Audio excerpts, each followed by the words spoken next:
Hey, everybody. Welcome to Amateur Hour, the podcast. Here once again, myself, Zach Mashburn, alongside me, Taylor Painter and Brian Hedge on the boards over there. We have a very exciting guest tonight, somebody who's been in the industry a long time. He was a racer, a mechanic, I don't know, what's the word for representative maybe of businesses and advisor.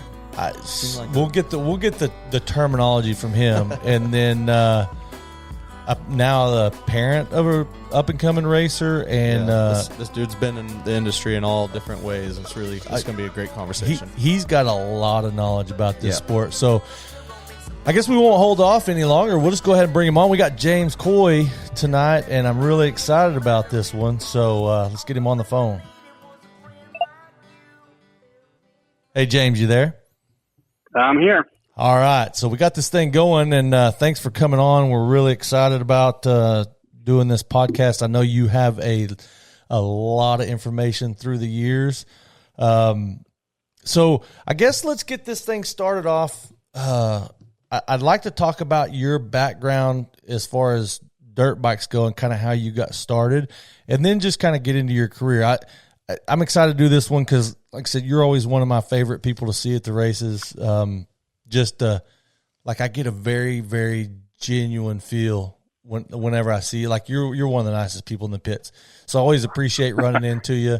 Thank you. Always been super nice to me and really had no reason to. And that's kind of how I always look at it. It's like, okay, if they're being nice, what's the reason behind it? You know what I mean? You got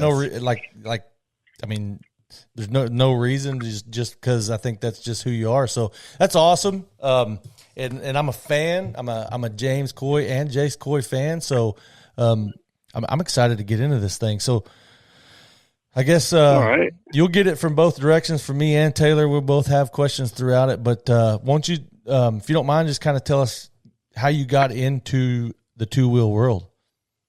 Well, initially, pretty much like everybody else, just my dad was into racing. I grew up in upstate New York, District 34, it's about 80 miles north of New York City. And my dad raced, and we lived on an apple farm. My family owned a farm. Of course, we had motorcycles, and that led to racing. And it kind of stuck with me all the time. I that's what I loved. And then by chance, traveling, I was a privateer. I was trying to qualify at some of these pro races back in like 93, I think it was. I was on my way to Tampa, and for like the first time ever, I didn't have to drive there myself. I was able to fly. I had a job, like everybody else does, and I was flying, and I met in the airport. I had a Honda jacket on, and I met Cherie Gosler, and she, the wife of Mike Gosler, Goose, was Ricky Carmichael's mechanic, and Steve Lamson's mechanic back in the day. She made an introduction. I got along really well with those guys, and then fast forward, one thing led to another, and then they ended up helping me get a job in the industry in 1998. It was the end of 1998. I ended up getting a job in the industry as a mechanic with the FMF Honda team, which isn't around anymore. And then from there, I went to, back then it was a split fire Pro Circuit Kawasaki team. And then from there, Plano Honda, and then Factory Suzuki for 5 years or so. And then kind of just been in the industry ever since. I'm lucky enough at this point in my life, I can kind of do it on my terms. And that's awesome because I have a son who races, like you said, and I'm able to kind of be in and out at the same time. Like I'm in, and I kind of still part of things that are important to me, and I'm part of the industry. But at the same time, I'm a mini dad at the same time right now, and kind of experiencing it on that side. So I've been lucky. I've actually experienced it from the racer's point of view, the professional side first, and then now the amateur side. So it's kind of cool. So I learned a couple things there. I did not know you were from New York, which I don't guess I would have really had any reason to know that, but didn't know you're from. So do you miss New York at all? I miss the food. Obviously growing up in upstate New York. Well, I say it's upstate, but it's really just above the city. The Italian food, the Italian delis, the bagels, like everything to me is, it's like no matter where you grow up, like that's what you miss, or that's the food you enjoy. So for me, I really, really miss the Italian food. It's just not the same here in Southern California. But I miss New York. I miss anywhere you go. That was always home. So I miss the people I knew back then. I miss doing the things I did when I lived there. However, that would all be different if I moved back. So, I miss the French, and I grew up with Carlo Cohen and Kurt McMillan, who were just amazing privateer racers back in the day. Back before all these satellite teams, and those guys would run top 5 at the nationals. And I miss those people and I miss those experiences, but not so much the weather. Right. Well, that's what I was going to say. You probably don't miss the winters at all. No, not at all. So before we get into your career, which I know it's a pretty extensive industry career, I'd like to go a little more into your racing yourself, because you started pretty young, right? I mean, I think I read somewhere. I could ride a motorcycle at like 4, I think it was. There's pictures of me on a little MR 50 Honda, back in the day, but I never really raced a lot because as my father, as I got a little bit past that age, my father decided he was done with motorcycles and took up tournament water skiing. And his big thing, for the early part of my life was being on the river, the Hudson River, when it's smooth so they could practice, slalom skiing and then going to these lakes. And I found that extremely boring. I didn't like the water. I didn't like, I guess I watched Jaws when I was little, and I wouldn't go in the water, and that created a hiccup with the family because they wanted to hang out on the boat and do that whole thing. And I was just like, I want to ride my bicycle. I want to, this is not fun. And eventually, I think it was 86, my dad finally gave in. I had always had motorcycles riding on the farm and stuff. But in 86, the end of 86, he bought the family Yamahas, my brother and I and him, and then we took up racing again. So I kind of started, I think, in the beginning of 87 was when I took it up seriously, and I was like probably 15 at that time. So 15 racing, and you guys do like district racing up there is big, right? Yeah. See, that's all we knew. And it's so different because being in Texas, it's everybody stomp on everybody kind of racing schedules around here. I don't know as much about New York, but I know a bunch of people. I was talking to a bunch of people, locals in Michigan, and they were saying like when they have a race, the other tracks aren't even open. Well, that's how it was for us. Like we had, I was really lucky. Like we had 5 local tracks within 2 hours, and then they were in our district. And then just 2 hours north of us was Southwick, and then you could go a little farther to Middleborough, so you could get into the NESC stuff. And then 2 or 3 hours south was Raceway Park, Englishtown, and then the New Jersey stuff. So there was racing everywhere, and nobody ever ran over everybody. Like if there was a track running in your district, there was a points paying event, and that's where the race was. Like nobody competed. And it's even like that here in Southern California. Everybody kind of jumps on they're going to have a race. You got this one promoter going against this promoter, and all it does is just makes the racing worse. You're not getting the best kids. You're not getting the best experience, and it's kind of frustrating. But no, it was not like that where I grew up. That's awesome. Go ahead. Yeah, that's awesome. So did you start out racing on was that a YZ125 when you were 15 or? Yeah, we didn't know anything back then, and I went from novice. Like my first novice race, which, back then it was just novice, amateur, and expert. There was no age classes or anything. And I went from novice to expert in pretty much 1 year.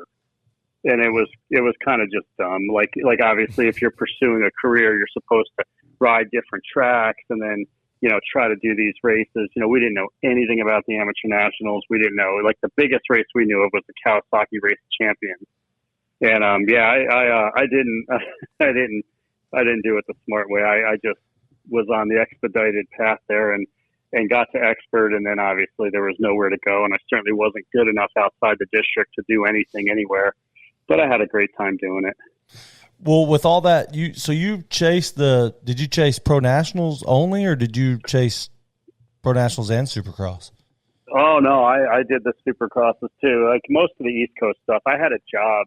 I ended up getting a job with a gas and electric corporation, and I could leave work on Thursday. When at 4:30 when we got done with work, and a friend and I would just drive straight through to Orlando and get there Friday afternoon.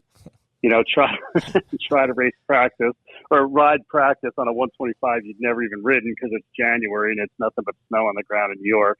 And then, not qualify, not do good, and leave Saturday night and be home Monday night and go to work Monday morning. And, that was kind of my program. Not the smartest. Definitely not looking back on it. A lot of wasted money and a lot of fun stories, but certainly not helping myself to be a good racer, that's for sure. I bet there's a lot of privateers that have their story starts with not the smartest thing I've ever done, right? Yeah. Taylor, you got that? Yes. Taylor did the privateer thing for a while, and I'm sure he's got some of those not the smartest things I've ever done. Yeah, I think we all have more of those than the good stories. There was not enough patience. No one telling you not to do it. Everyone's just like, yeah, go for it. Yeah, that's the thing. Like, you just don't know. Like, you think you're doing the right thing because in your mind you think that's what it takes to be good. That particular race I was telling you about, I was flying down to, I forget exactly which race it was. It was Orlando or one of those, may have been Daytona when I met Cherie, but I was flying, and that was the first time I ever flew. And I had my friend take the box van and drive down there. And I got down there, and he forgot to pack my bike. Oh, no. So what do you do? Kind of like, well, I had to borrow a bike. Again, for a privateer, just happy to be there. Like, no big deal. We'll just ride somebody else's bike. Like, hey, that would never happen today. It would never happen today. I mean, tell your kid to hop on another bike. It wouldn't work. Yeah, but I've seen some programs that might forget a bike, Zach. Yeah, just by myself. Like, hey, you got a bike I can borrow? We're here. And, again, that's, those are my stories. Certainly not going to write a book on how to be successful in motocross with those stories. But, that's what we were doing back then. They definitely make for some good stories. So you had that meeting on the plane, first plane ride, mm-hmm. and you said you went to work for, that was Honda? Or it was the FMF Honda team back then. FMF Honda, so I remember that. They had Chris Gosler, Brock Sellers, it might have been Danny Smith, and then Talon Volan in 90. That would have been in 98. I started right after Thanksgiving. They called me on Thanksgiving and said I had to be there Monday morning, and I was in North Carolina, and I just remember I kind of gave everything I had in my apartment away and just drove out. And, and I kept saying to myself, I'm going to stay for 5 years. I'll do it for 5 years, and then I'm going to head back, and here I am, what was that, 98, and it's 2023 now, and I'm not going back anytime soon. So that's how that turned out. And who was your rider at FMF Honda? It was Chris Gosler, but it didn't last long because he got hurt on press day for Anaheim 1. And then, which was sad. I love the Goslers. Those Gosler kids were they were boys. I mean, they were just the gnarliest boys, just to be around back then. They were so rough and just crazy and just an awesome family. And he ended up getting hurt, so he was going to be out. And then I ended up working for a French guy that came over, Stefan DeMartis, I think was his name. Just a really, really nice guy. And worked for him for a while, and then Scott Sheik's mechanic, Scott Sheik, who I actually raced against in District 34 growing up, his mechanic left, and then I interviewed at Pro Circuit and took that job in like January or February of 99. So I wasn't really at the FMF Honda thing too long, and I started over there with Mitch and those guys and working for Scotty, and that was just an awesome experience. Hey, so along those lines, because you know the Goslers pretty well, the one that I know the best is probably the least known Gosler, which I've spent quite a bit of time around. No, Todd. Oh yeah, Todd. Yep. But did he have the most successful two-wheel career that's not known about? Because do people even know that he was a test rider for Honda for he may still do it. I don't know. He was awesome on a motorcycle. Like and even Caleb, they all tested. I think every one of them tested for Honda, even way after you kept hearing about them. But they were just awesome. They were just.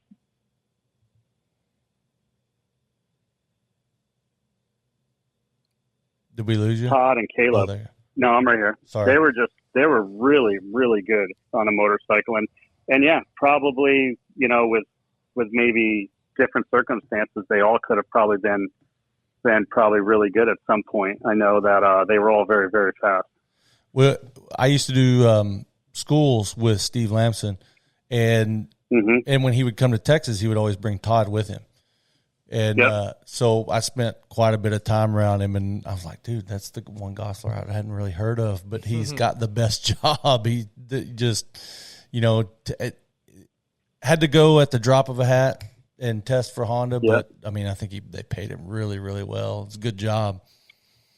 Yeah, I think that would be a really good job for somebody, who's good on a motorcycle, and it's not a lot of pressure, it's not killing your body, and I think it's a great environment. I actually saw Steve Lamson the other night at Paris, night practice at Paris Raceway with his son. Cooper out there riding, huh? Yep. That's awesome. I kind of keep up with them. I don't is Steve still living up at Havasu? Yeah. And he just cruised down and take Cooper riding, huh? Yeah, that's what he said. I was happy to see him. I haven't seen him in a long time. I haven't seen him in a while either. I talk to him every once in a while, but it's been a minute.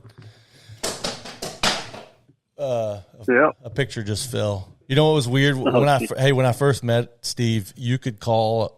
I don't remember where he was living, but wherever it was, you could call the Honda dealership, and Steve Lamson would answer the phone in parts. Isn't that crazy? Funny. Yeah, that is crazy. Yeah, that's how I got a hold of him.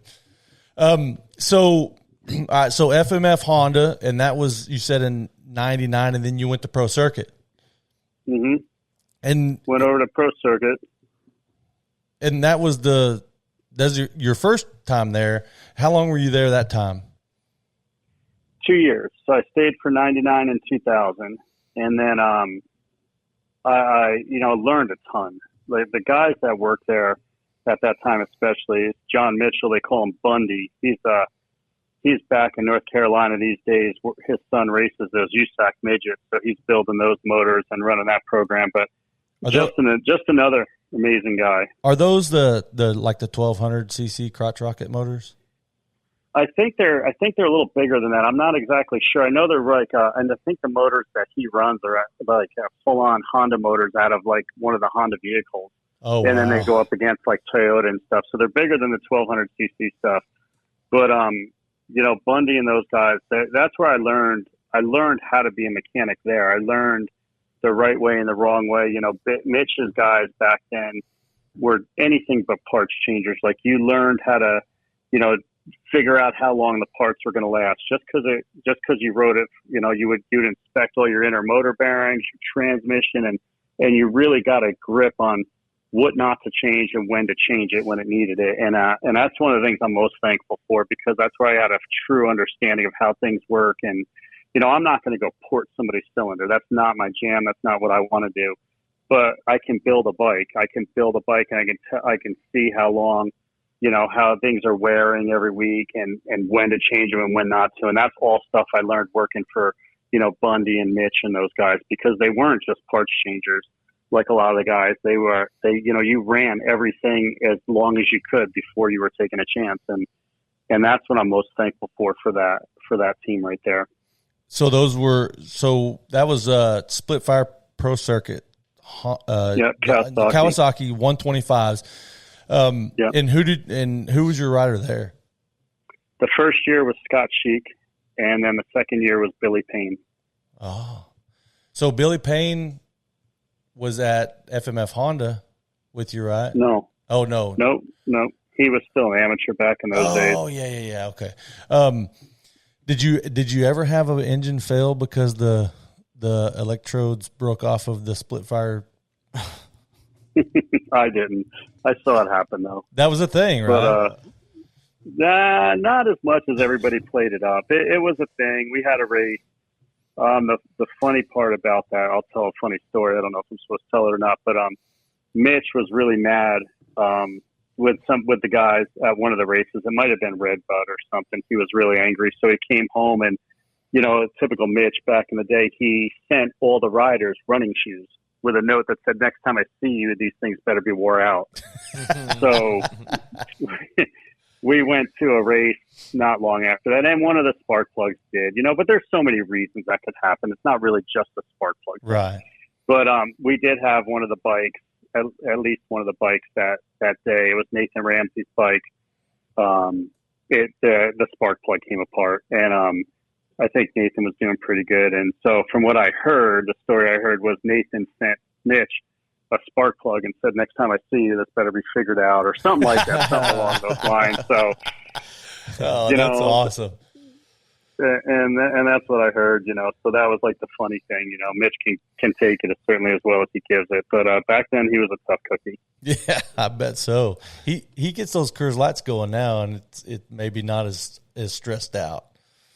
Yeah, I think he's a little more relaxed. When you think about the last couple seasons he's had, you kind of, if you knew him in the past, you just think that he would be coming unglued, and I'm sure he has his moments, but he certainly handles it way different than he used to. And, back when things weren't good, you were on the dyno constantly. You were constantly testing. Like, the worse the team did, the more you tested, the more we dynoed new stuff. Even if it was old stuff we tried, we went, you would just spend hours and days at the test track and the dyno and just late nights doing everything he could. And I think that nowadays he kind of goes a little bit different. It's obviously still with the same intensity and the same desire to win, but not with the aggressiveness like the long days and stuff that they used to do. Right. Well, and that's where I think I read something. I did a little.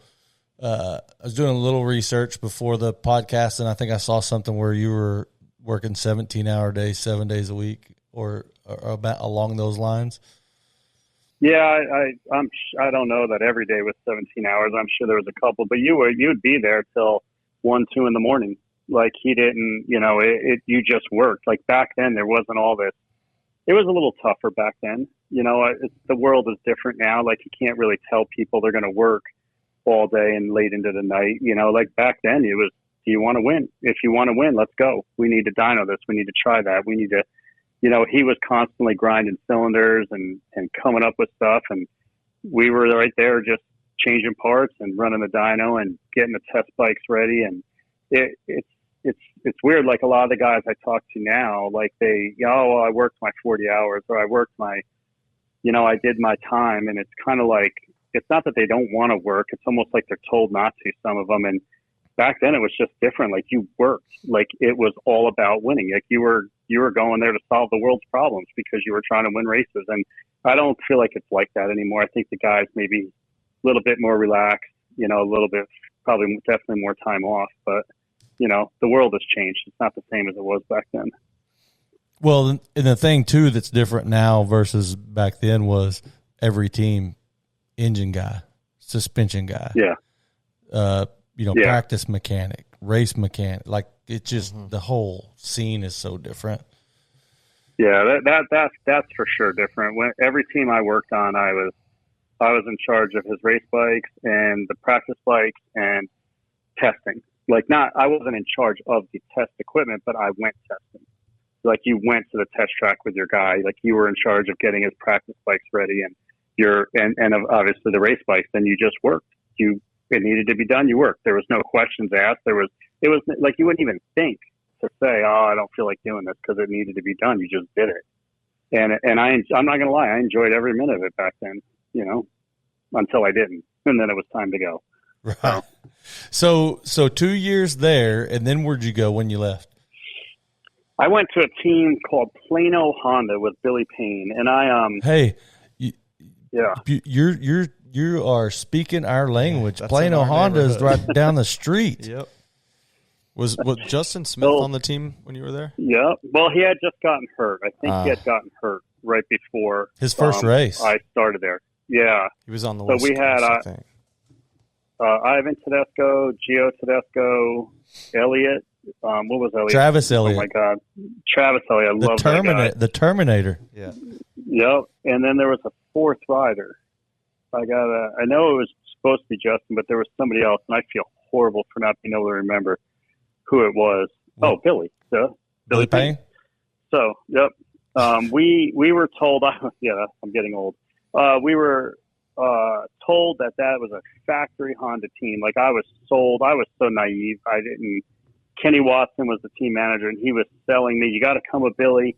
And I kept saying, "I don't want to leave Mitch's. Like, I don't want to leave this team." And he's like, "Oh no, we're going to pay you more." And it's a full Honda Pro Circuit factory team. It's everything's the same. Like, it's not going to be any different. And I remember like thinking, "Oh, I get to stay with Billy. That's so awesome." And Honda. I kind of started out with the Honda guys with the FMF thing. I really liked the factory Honda guys, and I was sold on the fact that it was a factory Honda team. So I did. I jumped ship. I went over there, and I remember my first day on the job, we went to this track to test, and they handed me a reed cage to try, and I'm like, "Oh, that's what we're that's not factory."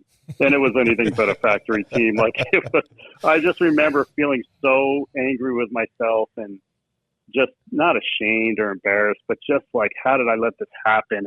And the whole year was a disaster. It was just the way, the team was run. The owner was just different. Like, you weren't there to win. You were just there to kind of have cool graphics and maybe get a podium. Ivan Tedesco was doing great, which worked out good for him. He got picked up by Yamaha Troy because of that deal. But like, you weren't really there to win races. You were kind of just there to go through the motions, and we were pretending we were a team. So at the end of the year, it was time to resign, and I had decided that I wasn't going to do that again. I was going to either leave and go back home, and go back and live, on the East Coast, or, whatever. And I was in talks with Kawasaki. I wanted to be Ezra Luft's mechanic. But obviously, again, maybe a little naive. I didn't have the experience for that job, even though I was being considered for it. They went with Randy Lawrence, which just came off working for McGrath, with all those Supercross championships and wins. And how do you pass up a guy like Randy? Because he's just an absolutely awesome person. So then they were talking about me working in-house for them, like building motors and stuff. And I was ultra excited about that. But then Roger DeCoster called me, and they wanted to talk to me about coming to work for them. And after the interview there, I took the job working for Brandon Jesseman in 2002. That's a good job. Yeah. I love that job. Suzuki was something then, right?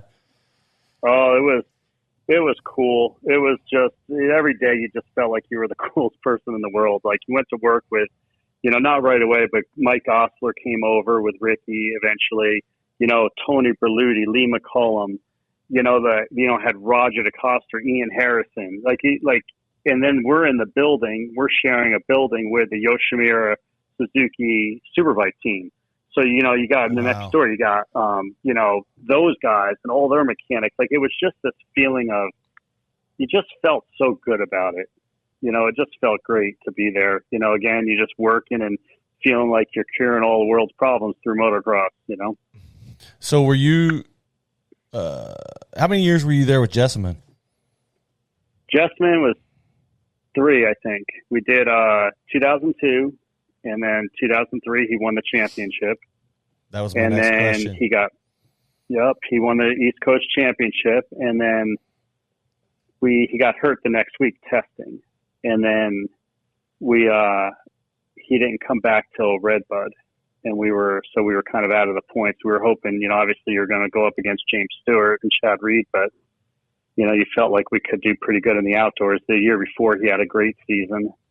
And, so that didn't quite work out, but so was that. And then I ended up going to work in 2005. I worked in-house for Ivan Tedesco. So I was in charge of all his practice stuff and going testing with him and going to the races and helping, his mechanic, Tony Berluti, because that was when he was on the 450 Suzuki. So that was kind of a new program. And we were there was kind of 2 guys per rider, and that's how we were doing that. And that was a lot of fun. And then in 2005, I worked for Pastrana when he was going to do the Supercrosses. So I worked for, him in the early part of the season, and then helped out with, in-house stuff. It was kind of perfect for me at that time, just kind of slowing down and helping out and not really having to focus on one rider, but being part of the whole thing, which was a lot of fun. Was that Pastrana? Was that when he kind of ended his racing? I can't remember. Yeah, he was pretty much done after that. He was going to do the whole Supercross series, and then he had a crash and got hurt. And is that the one where he blew out the radiator? I'm not sure which race that was. He's probably done a lot of things like that. Well, he just smoked somebody. I don't remember who it was, but he smoked somebody, and it crushed the radiator, and the bike smoked real bad. I just remember it was right after an over-under, but I can't remember. It's been so many years. That might have been Destinations or something. But anyway, he was done. He was injured, and so we didn't end up doing the whole Supercross series. And then he was never going to do outdoors anyway, so. And so that was that your last year at Suzuki in-house? No, I think I stayed in 2006 because I quit. I left Suzuki. I hate to say the word quit. I decided in the beginning of 2007, I think it was.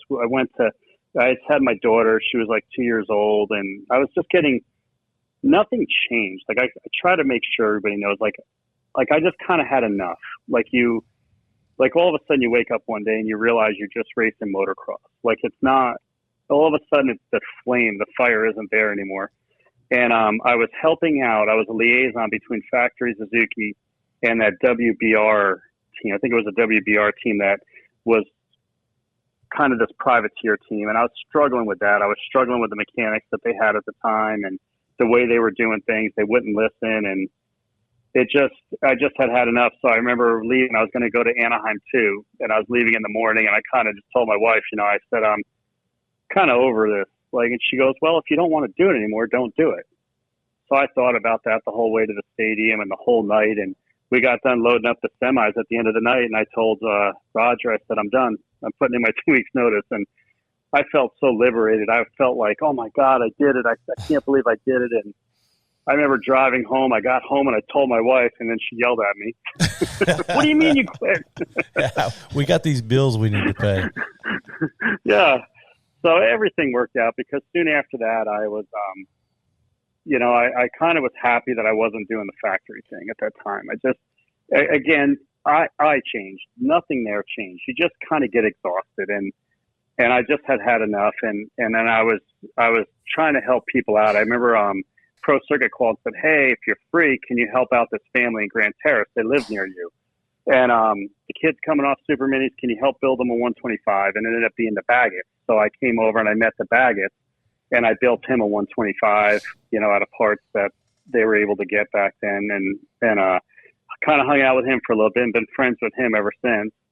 And so I did that. And then somehow I ended up at Pro Circuit. I was complaining to Mitch one day about, when people come here, this and that, and he hit me with, well, if you think you can do it better, then you do it. And the next thing you know, I was working there, doing some of the amateur stuff, and and then that was fun and different because I had never been really to any amateur races. To me, amateur racing was a joke. Like it was like not a joke in the sense that this isn't serious, but a joke in the sense that these people have way too much equipment and way too many parts for what they do. And obviously now I see why, I'm that person now. Like I see why, cause when I met Baggett, I think Kelly had just shipped in like 9 bikes. And I'm like, what the hell do we need 9 bikes for? Like you need 2 bikes. Like, cause that as the professional, like those guys, like even Ricky, he had 1 bike in rotation, 1 bike at the shop being redone, like, gone through, and 1 bike at his house. So there was just 3 bikes in rotation. So I'm looking at these amateur kids going, why do we need 9 bikes? Like, what are we doing? Like, this is an absolute waste. And, obviously I understand it more now because I'm living it now. And, I still don't think we need 9 bikes, but, that the amateur season never ends and it's an ongoing grind. James, we need 9 bikes, and if there's any left over at the end of the year, we sell those and help get through the next year. Yeah. And I learned that. I saw exactly how that works. Yeah. So, big learning lesson for me there. So you built bikes for the Baggetts, which, I mean, that had to be a pretty cool. I mean, he was Baggett was a real deal. Yeah. Were you his track guy too? Did you go racing with them? No, I just kind of hung out with them, and I think they were looking for somebody more serious. And I just was like, there's no way I'm working for an amateur. This is just not going to happen. I just got done working on some of the trickiest bikes ever, and now there's no way I'm gonna. This is definitely not what I'm doing now. And it wasn't because I was too good for it. It just was I still just didn't want to work on anything type thing. You know what I mean? And I certainly wasn't really interested in doing an amateur thing. However, I do remember I built him up a 125 because back then the best they could get was an 04 KX 125. He was a Team Green rider, and they sent a bike over that Villapoto had used or whatever, and it was just hammered. And I, couldn't get a frame for it, couldn't get a lot of parts. So I did the best I could. I built this thing up, and I went to a track with him the first day he rode it to Competitive Edge. And I remember watching him ride, and I called Suzuki, and I told him, you need to get this guy. This kid is freaking fast. Like, just the minute he got on that 125, the lines he was taking, the momentum he was carrying in the turns was just phenomenal. And I didn't expect that. Like, I expected an amateur racer to kind of be like what I was, like some little dude over here just kind of going around. And I could not get over how fast he was going that first day. First time he got on a 125, I literally called Ian and Roger and told them, you need to look at this guy. And then obviously we know how his career worked out. But yeah, he was fast, really fast. Hey, I wish that you had the ending to his career, because a lot of people want to know, like, he just disappeared. Yeah. I mean, he's back. He's got a son racing PW50s. Oh, does he really? Yeah, little guy. He's a little young. I don't know if you need to be racing when you're 3, but a little guy got third the other weekend. Nice. The other day at the Tony Alessi runs these AME races out here for these little SpaceX and these little 50s, and I think it's just the greatest thing in the world. Like, the families that show up, the enthusiasm, and the kids. He gets a good turnout, and he does a great job. So the Baggetts have been going to that, and the Alessis are there, and some other guys from the area, some other former pros and industry people, and they have a great time. And he did. He's doing that. But yeah, his career, I don't really think, honestly, I don't know. Because I've never, the one thing I respect about them is it ended and they haven't said a word to anybody. They didn't do interviews. Like, I got an idea of why it ended. I think everybody kind of we all have an idea. Yeah. But you just want to hear them say it. You know what I mean? Like, you just want to hear them say it. And I don't think they will, because I have 100% respect, especially Tom and Blake, because they have not bagged on anybody. They haven't said their side of the story. They haven't. They have felt no need to, because I think anything they say is going to be like going after somebody.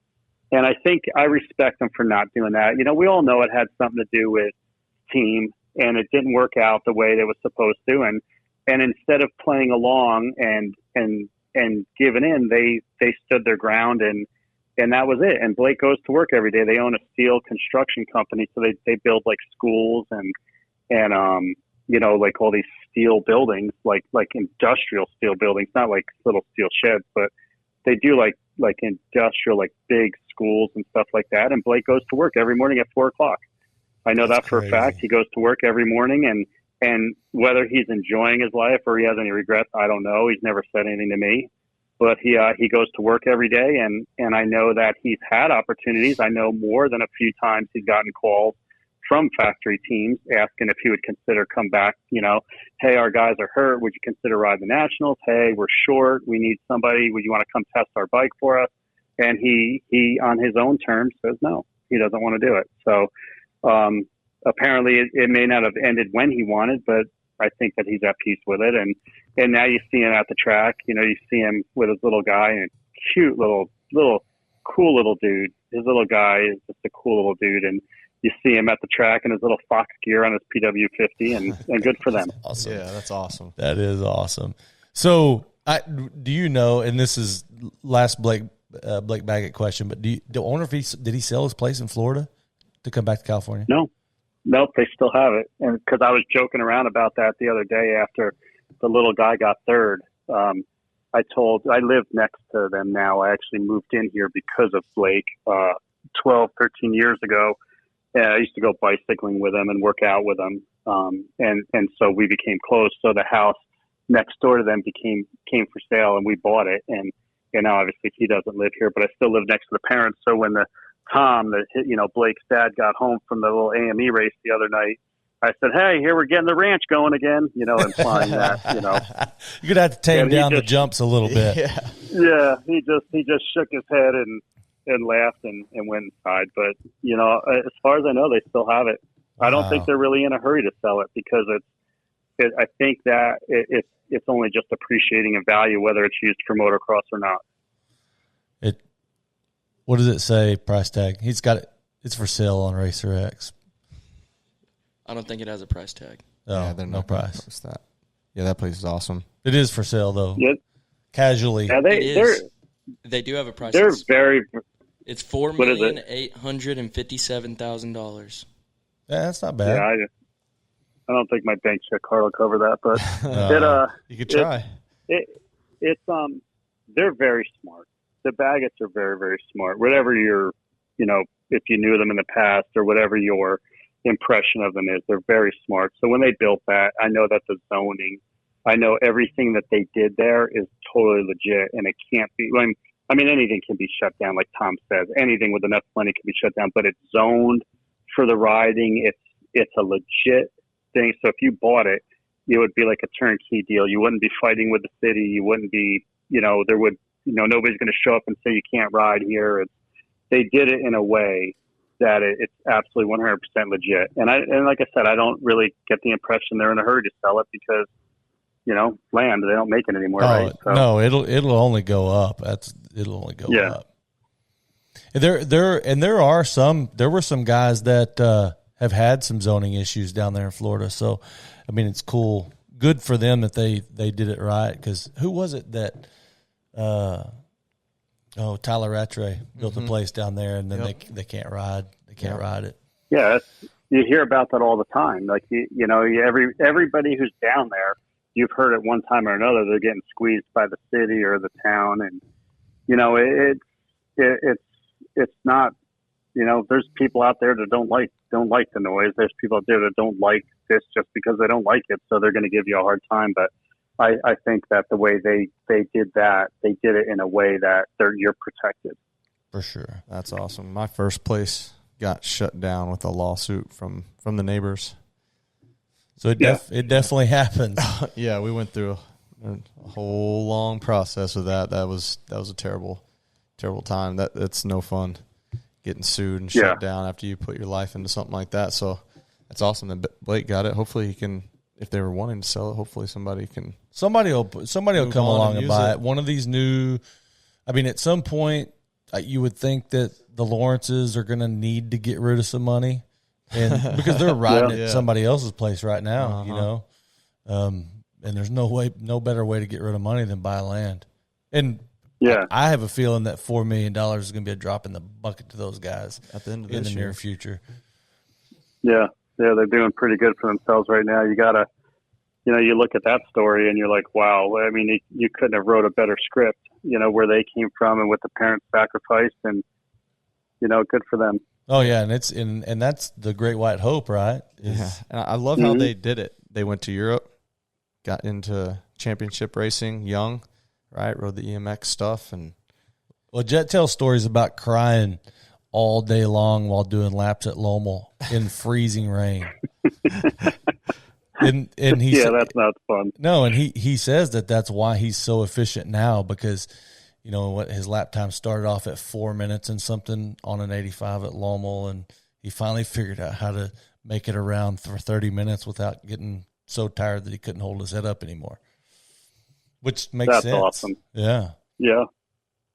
So, all right, so let's get back.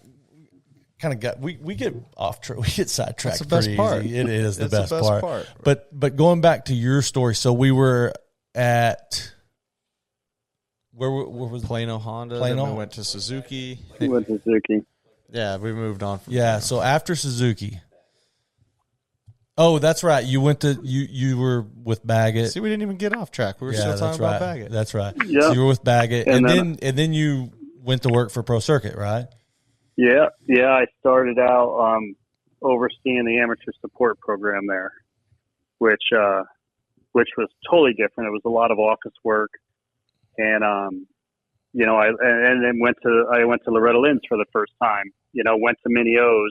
Went to all these races I didn't even know existed. I didn't know Texas existed. Like, I literally had no idea that amateur racing did that. In my mind, amateur racing was you go to Glen Helen and race on Sunday. You know what I mean? Right. So I got to really see those guys, and it was an eye opener because the kids are fast. Like, it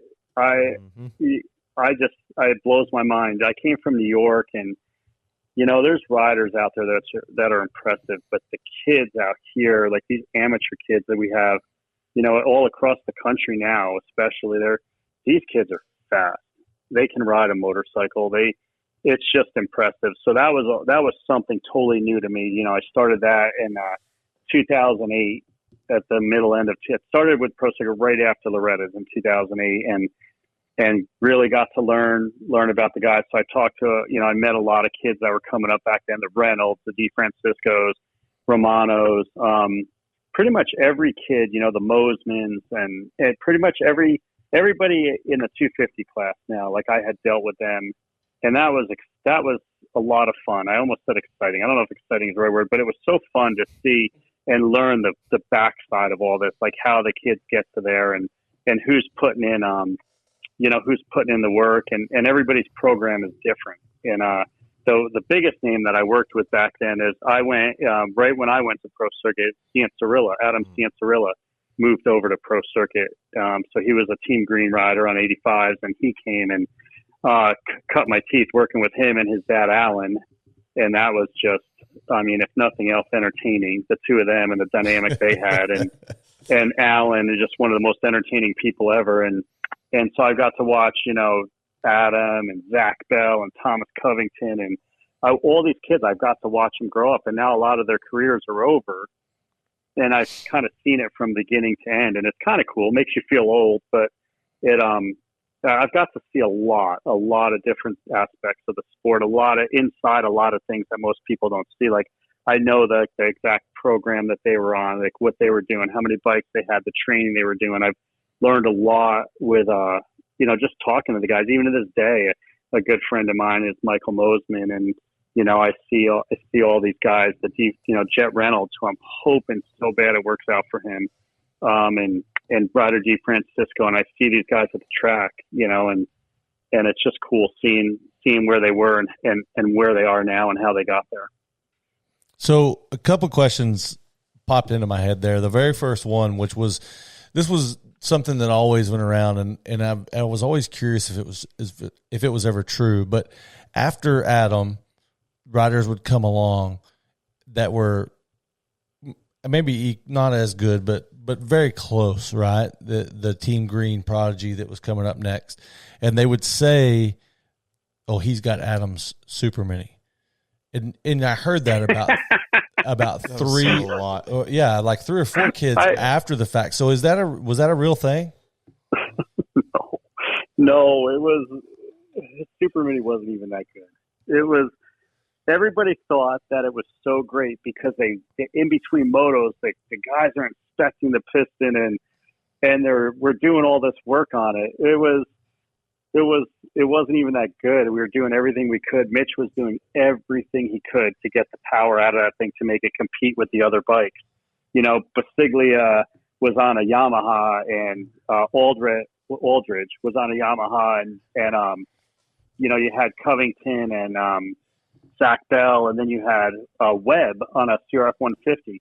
And we were doing, I say we, like I was there, but it was Mitch and Ed Gardner were doing everything they could to get power out of it. So you had to pull the head in between motos just to see if it detonated itself to death. Like it was that bad. Like the bike was really that bad that you couldn't even ride it for more than 30 minutes without taking the head off and replacing the piston, the head, and the piston. Wow. Because you were just running so much compression and trying to get it to run as good as the other bike. So I hear that all the time, and it's so funny because I heard that the other day. I heard somebody refer to it as that the other day, even talking about these new super minis, and it's just no, the bikes were not that good. Adam was that good. Adam was just unreal, and it was, and that's what that was. Like, yeah, you were just the pistons in between motors you had to pull, and a lot of times you were changing the piston in the head and sometimes the cylinder because it was detonating so bad just to get the power out of it. So no, they weren't that good. They were just Adam was that good. But you've heard that story too, right? Oh, all the time. I had people straight up tell me, like, I would try to recruit people to ride for Pro Circuit, and they told me, well, we're not going to ride for you because we're not going to get the same thing Adam has. And I'm thinking, well, one, you kind of are, and two, you don't want it, but whatever, and that's the thing. Like, his bike just ran because of the budget they were on. I mean, that was the biggest thing. Cowie invested a lot of money in Adam. I don't know if I'm supposed to say that or not. They basically were writing checks for whatever they needed to make him win. And the same exact stuff was offered to Zach Bell and Thomas Covington and any kid that came up behind them, but not everybody wants it. Not everybody can afford it. Like, somebody's got to pay that bill. Right. And when you're going through pistons and heads every moto or cylinders every moto, and cranks, it gets expensive. So, there was a safer version. Eventually Mitch came out with a 109 that was very, very, very good. And I remember we asked Adam what he was going to run. I forget what Adam ran. I think he ran the 109. And then we asked Thomas Covington and Zach Bell what they wanted. We're giving you the choice. I think we were going to Texas. I forget where we were going. And the other two guys chose the 112 with a Weisco piston and the piston seats on the Weisco pistons. And it was kind of like we kind of told you, that's why we did a 109, and it just but that's how on the edge those bikes were. Like, they were just that gnarly, trying to put out the power to keep up with the other bikes. Back then, Suzuki was a player back then, and those bikes were good too. Jordan Smith ran. Yeah, they were so. Mitch sounds so good. Yeah, Mitch did a 112 for Joey Crown and some other kids, and they were so fast, and it was so easy because it was easier to make those bikes fast than it was for the Cowies. And Joey Crown weighed 14 pounds. That helped. There you go. So yeah. So you were there. So you had to have been there and involved also whenever they finally stopped trying to make the 125 work. Yeah, I think they're still trying to do that every once in a while. I don't know. I was at Suzuki when we had our 125. So, in 04, Jessamine started the season on a 125 and Millsap started the season on a 125. And before Supercross even ended, they had already committed to everybody be on the 4-stroke 250F by the end because they were just that much better. And our Suzukis that year were phenomenal. Our bikes, Suzuki got robbed that year because if it had just stayed 2-strokes, we would have by far had the fastest 125s. And even going to unleaded fuel, our bikes were still so fast compared to the years before that we would have had such a massive, just such a advantage with just the motors, especially if we were able to stay on leaded fuel.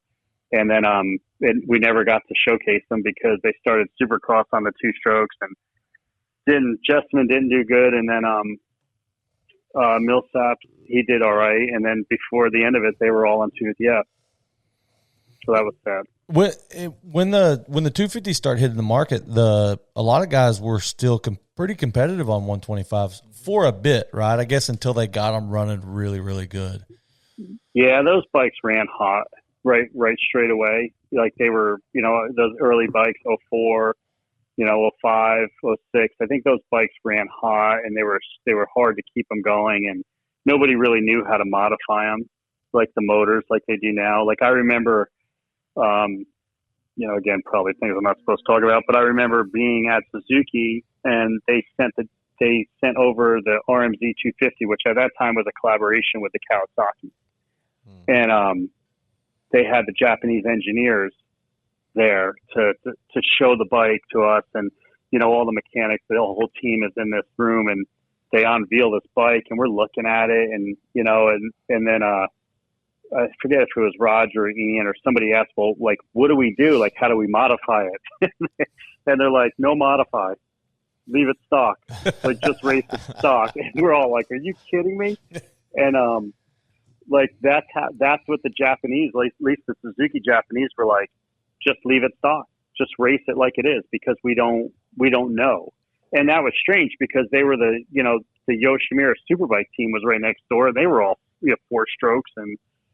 And I remember everybody was like, oh my God, are you kidding me? And, that was a Cowie chassis with a Suzuki motor basically. So, we went to the track and all we had was a couple air filters to ride the bike. Like we went to the test track and there was no clamps. There was no anything. We didn't have any of it because it was all basically Cowie stuff. And I remember we drove past the Cowie guys like right after those bikes came out, and they had full clamps and work suspension and tie and same bike, right? Like same bike. They had like a friggin' works bike, but we didn't have any of those parts. We barely had air filters. And they're over there, like Suzuki was a little late getting to the party, with development because, like I said, the Cowie guys came out of the box and they had a full everything they needed for the chassis right away. And we didn't have anything. They had linkages and all this stuff, and we didn't have anything. So, well, who's the guy that Mitch hired to help with the 4-stroke engine? What is it? Wasn't it an IndyCar guy or something like that? Yeah. Oh my God, I don't want to say his name wrong. Drano Miller. He had a name like that, and I feel bad if I'm not trying to be disrespectful. He's passed away since. Well, he was, but he came from the IndyCar world, right? Yeah, he was a big name in like IMSA racing and all that stuff. Like he was a legit guy, grumpy, but he was. I remember going there and to Pro Circuit, and he was there, and that's what made that's one of the things about Mitch. Like he totally straight away went and got a guy. Like he didn't try to figure out the bikes himself. He went and got a guy to learn, and that's why his stuff. I mean, they had their problems too. I remember, they would have a problem here and there, but their bikes were so good straight away just because they didn't mess around trying to figure them out. Like we were still, Ziggy, we were still. Mitch had a Serta machine for doing the valves and the valve seats. We were still doing them by hand. It was just Mitch was really, really smart in the way he played that, and that's why they had success with Tedesco and those guys early on. Well, in there it was Drano Miller, by the way. You were right. Drano Miller, yep. So that's kind of the same thing that Star Yamaha did when they brought in Cosworth, right? Yeah.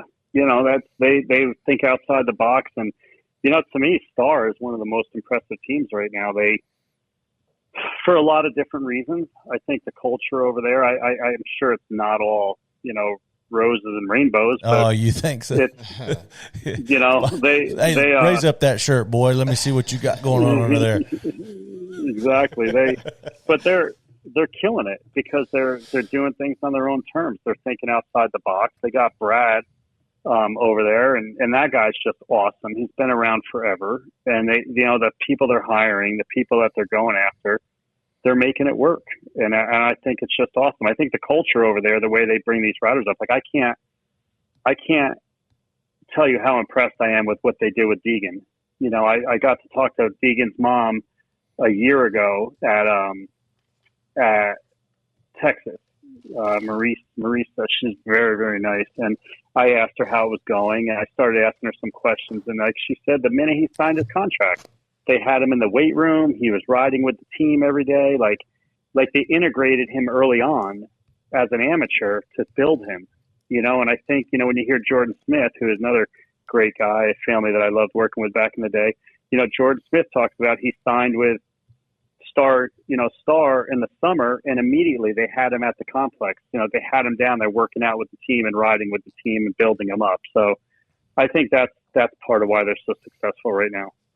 And I don't understand. And you're like knee deep in you're an amateur guy now. You're knee deep in that stuff, whether you want to be or not. But I don't understand why so many programs don't do that. Like, my son, and we're going to talk about this because we were, my son was Orange Brigade when you were the KTM guy. But we didn't, it's almost like they're different manufacturers, Orange Brigade and then Factory KTM. Well, it's a mentality. It's a thought process. Like if you look at Mitch's team and you look at, not there's really a Suzuki team right now, but you look at them, it's the way they think. They're not, like, I feel like Jet Reynolds got the short end of the stick.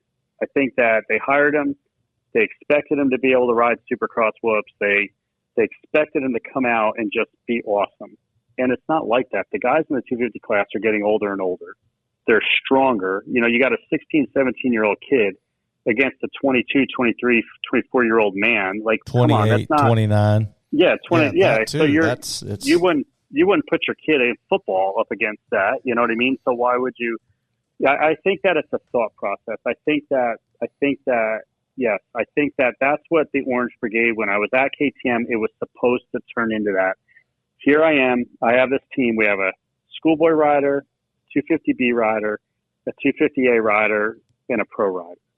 And we're supposed to work and build these kids, and they bring them practicing, show them the ropes, kind of get information from the factory team, and it was supposed to turn into that, but it never did because you have Roger and Ian running the factory team, and they're not interested in helping. They're there to win pro races, and it's no fault to them.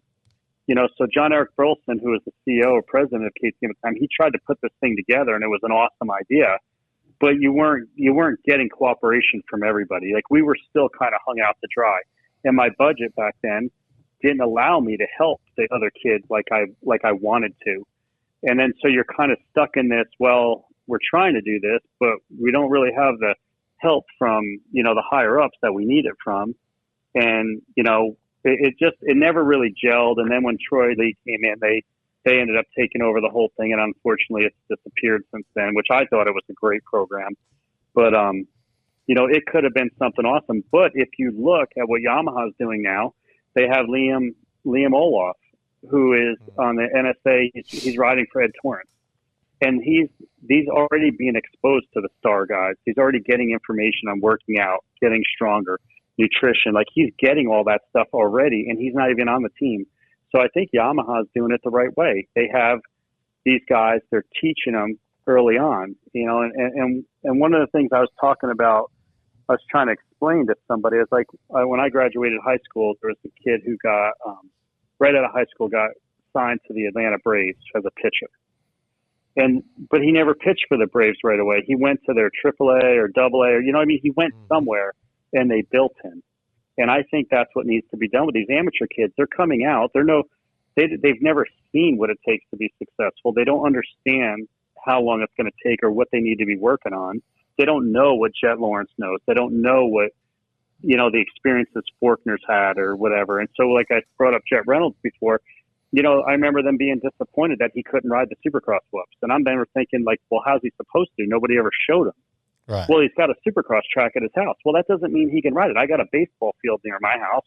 It doesn't mean I can pitch. Like, you know what I mean? Like, not, so I think that's what's kind of missing on these teams, that are struggling. And I think if you look at Honda's trying to do that now with their guys. They're doing a job like that with Hymus. They're trying to build him up. And I think that the way it's going, you have to expose these young kids earlier on. I think DeFrancisco, he got lucky working with Tedesco, but I still think he's not getting everything he could have had, to be as good. I don't feel like they built him, and then what happens is when it comes time to sign him, they're like, well, we don't think he's the guy. Well, that's kind of on you in my mind, and I'm sure that there's people who are going to be irritated that I said that, but that's kind of on you. Like, if you're investing in this, why aren't you telling them what they need to know? You're just going to wait and see if they figure it out. Well, that's kind of a weird investment. Like, well, yeah, KTM invested in my kid for, I think, 13 years. Yeah. And then there was nowhere to go. Yeah, he got to the top. I remember him. I remember watching him race and being, and being like, man, if we just help this kid, but I was also saying that about the other kids. Like, what if we helped this kid more? What if we showed this kid? What if we got this kid on a supercross track? Explain to him that, the biggest thing that cracks me up is people go ride supercross. And I don't know why I'm such a stickler, probably because I've seen how bad it can go. These people that go ride supercross, like a real supercross track with outdoor suspension. It blows my mind. It just absolutely blows my mind. Like, nobody, like, so many people don't even know that you can't do that. Like, you're never going to go fast. You're never going to, like, it's dangerous. But yet, nobody's telling them that. So when you got these kids that, you have them on Orange Brigade or you have them on Team Green, I feel like there needs to be more communication. I feel like there needs to be, give everybody a fair shot. Like, this is what we believe it takes. This is the information we're giving to you, and it's your choice to decide whether you want to listen or not. So let's because we kind of went right into that and didn't really give the background. So what years was that you were at KTM? 2013, 14, and 15. I was at KTM, and what I did, I was hired to bring Joey Savacci, because there was a JDR KTM team that had Joey Savacci. I want to say I forget who all the riders were. Malcolm Stewart was one. Malcolm right? Stewart. Oh yeah, that was one. the J-Star team. Yeah. J-Star. Yeah. And then so when that team folded, when the owners decided to go back to Australia or whatever they were doing, KTM wanted to keep Joey Savacci on the road. They wanted to give him a shot. So what they did is they hired me to put together a little team for him for 2013 to do the Nationals. And then at the end of 2013, it turned into this Orange Brigade FMF Lights thing that was like, we had Mitchell Falk on Schoolboy 125s. We had Michael Mosman. We had Alex Dakota. And we had Daniel Alex Baker. Brock. Dakota Alex. Well, he came along after. That was an afterthought. Like, we tried to get him to do the Nationals. Daniel Baker, I forgot. But, so basically what we were doing is this John-Eric Burleson, who I just think is awesome. Oh, he is awesome. He's since moved on from KTM. But he had this vision, this thing he was trying to put together where we take who KTM believes is the top kid coming off Super Mini. And then he gets a Schoolboy ride on 125s for a year. And then he moves to 250B. And then you pick up the next Super Mini kid. And then 250B to 250A. And then after 250A, you get to do the outdoors, Supercross, and outdoors again. And that gives you 3 series as a rookie learning to prove yourself to earn a factory ride with KTM or somebody else. That's awesome. And that's kind of how that was developed. And trust me, no one wanted that program to work more than Zach Mashburn. I know. I still remember talking to you guys. It's stuff I haven't thought about in a while, like you and some of the other families. And I remember being so bummed when it closed down. With the Troy Lee guys, when Troy Lee came to KTM, they insisted on having control of all of it. And then it ended up being maybe too much for them. I don't know. And they ended up doing away with it. But to me, that's actually like what the NSA Yamaha team is doing right now. You're giving these kids a chance. You're giving them the information, and it's up to them to make the most of it or not. And that's kind of like any sport. Like you either use the information and you work hard and figure it out, or you miss your opportunity. And it was sad when that closed down. But again, I think that is what the sport needs. Again, I would love to see Cowie do something like that. Personally, I would love to be involved with Kawasaki Pro Circuit, especially, as a liaison between the amateur to the pro rank thing, or Yamaha or Honda. I think Honda's kind of doing it through the SLR program. But I just think it's such an important part, and to me, it's such an interesting part of the journey, because here you are, you have the information, and it's not a one fit one. It's not like just because Forkner did this and this guy did that, that means you have to do exactly that. But you have to figure out how to get stronger. You have to figure out how to be uncomfortable and enjoy it. Like, one of the things I've been telling my son lately, and is you have to be comfortable being uncomfortable. You have to just stop looking for that easy button. And I think he does all right at that, but he, if you're cold and it's raining, you have to deal with it. Like I tried to tell him a story back when I was at Suzuki. Greg Albertson, I remember bumping into him, and I said, I think they were going to Red Bud or something one race. And I said, "Hey, do you like Red Bud?" And he goes, "My favorite track." And I was like, "Oh, cool." And then I bumped into him a few weeks later. He was going to Southwick or something. I happened to say the same thing. I go, "Hey, you like this?" He goes, "It's my favorite track." And I go, "I thought Red Bud was your favorite track." He goes, "My favorite track's whatever track I'm racing this weekend." And that whole mindset.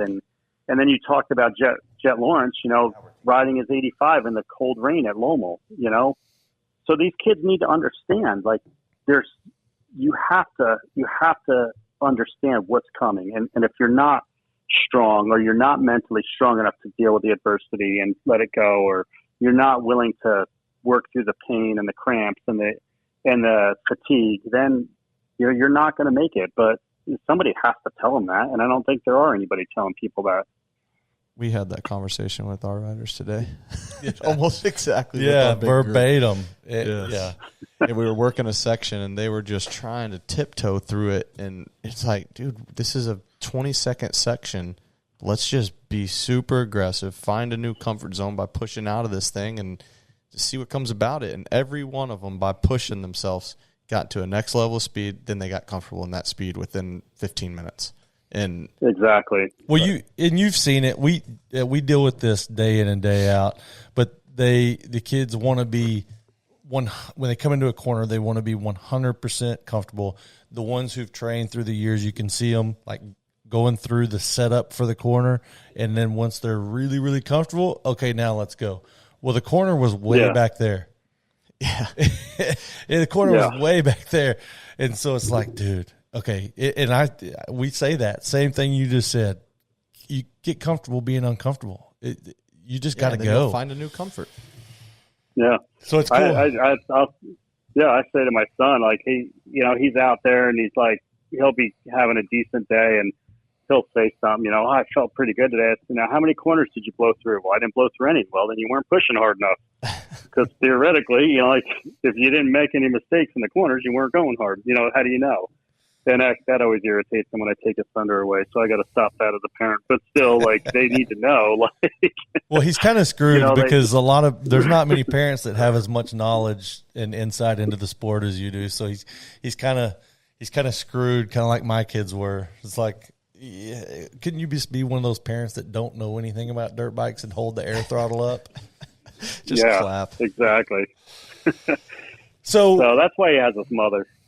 She does that. She passed him on the back, whether he tried or not. So I just choked on air when you said that.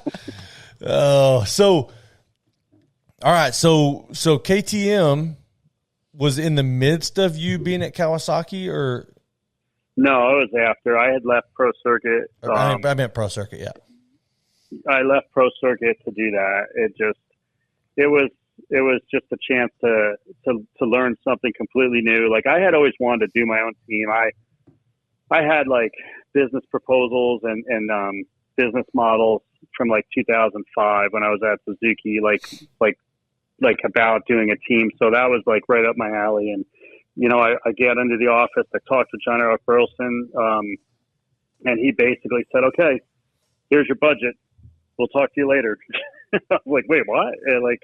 So it was fun. I had to budget for motors and fuel and like I said, I had done that in the past. So I already had a list of everything. Like, I went through the Suzuki race shop and basically, cataloged every single thing, the wrenches, the oils, the filters we had in stock, the solvent tanks. Like, I had everything. So when I did that, it was fun because I had everything that a factory race shop the grinding wheels, the sandpaper, I had it all already cataloged, and I was able to work off that. And then I learned a lot about insurance, like what it costs to put a semi on the road for a whole year, which is astronomical. And, the per diem and the flights and, and you have to calculate fuel mileage and calculate how much it's going to cost for the RV to get to this race or the rig to get to that race. And, and then, so it was fun. It was really fun. It was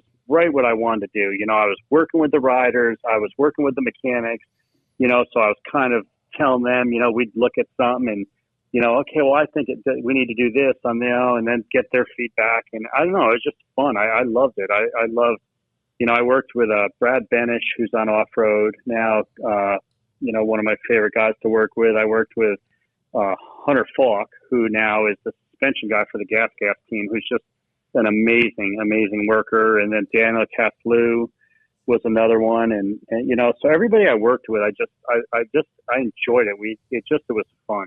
And it was fun trying to figure it out and get better and better. And I'm bummed that it didn't. I really want to cry talking about this because I'm so bummed that it didn't stay around long enough. I wish that could catch fire. Yeah, I wish that kind of mindset. Well, would it's what to go. It's what KTM needed, and I think. Well, I don't want to throw anybody under the bus, but we had a manager at KTM that would tell us, hey, just because he knew that there was no guarantee when we got to the end, which I mean, you don't expect a guarantee. You got to earn it, but he would say, hey, use it to get to where you want to go. Use it to get to where you want to go. And I always appreciated that because it kind of kept me grounded. It just reminded me there's been a lot of riders come and go that at the end there was nothing there. Yeah, some of these kids just need guidance. Yeah. They really do, and a chance to perform at the next level.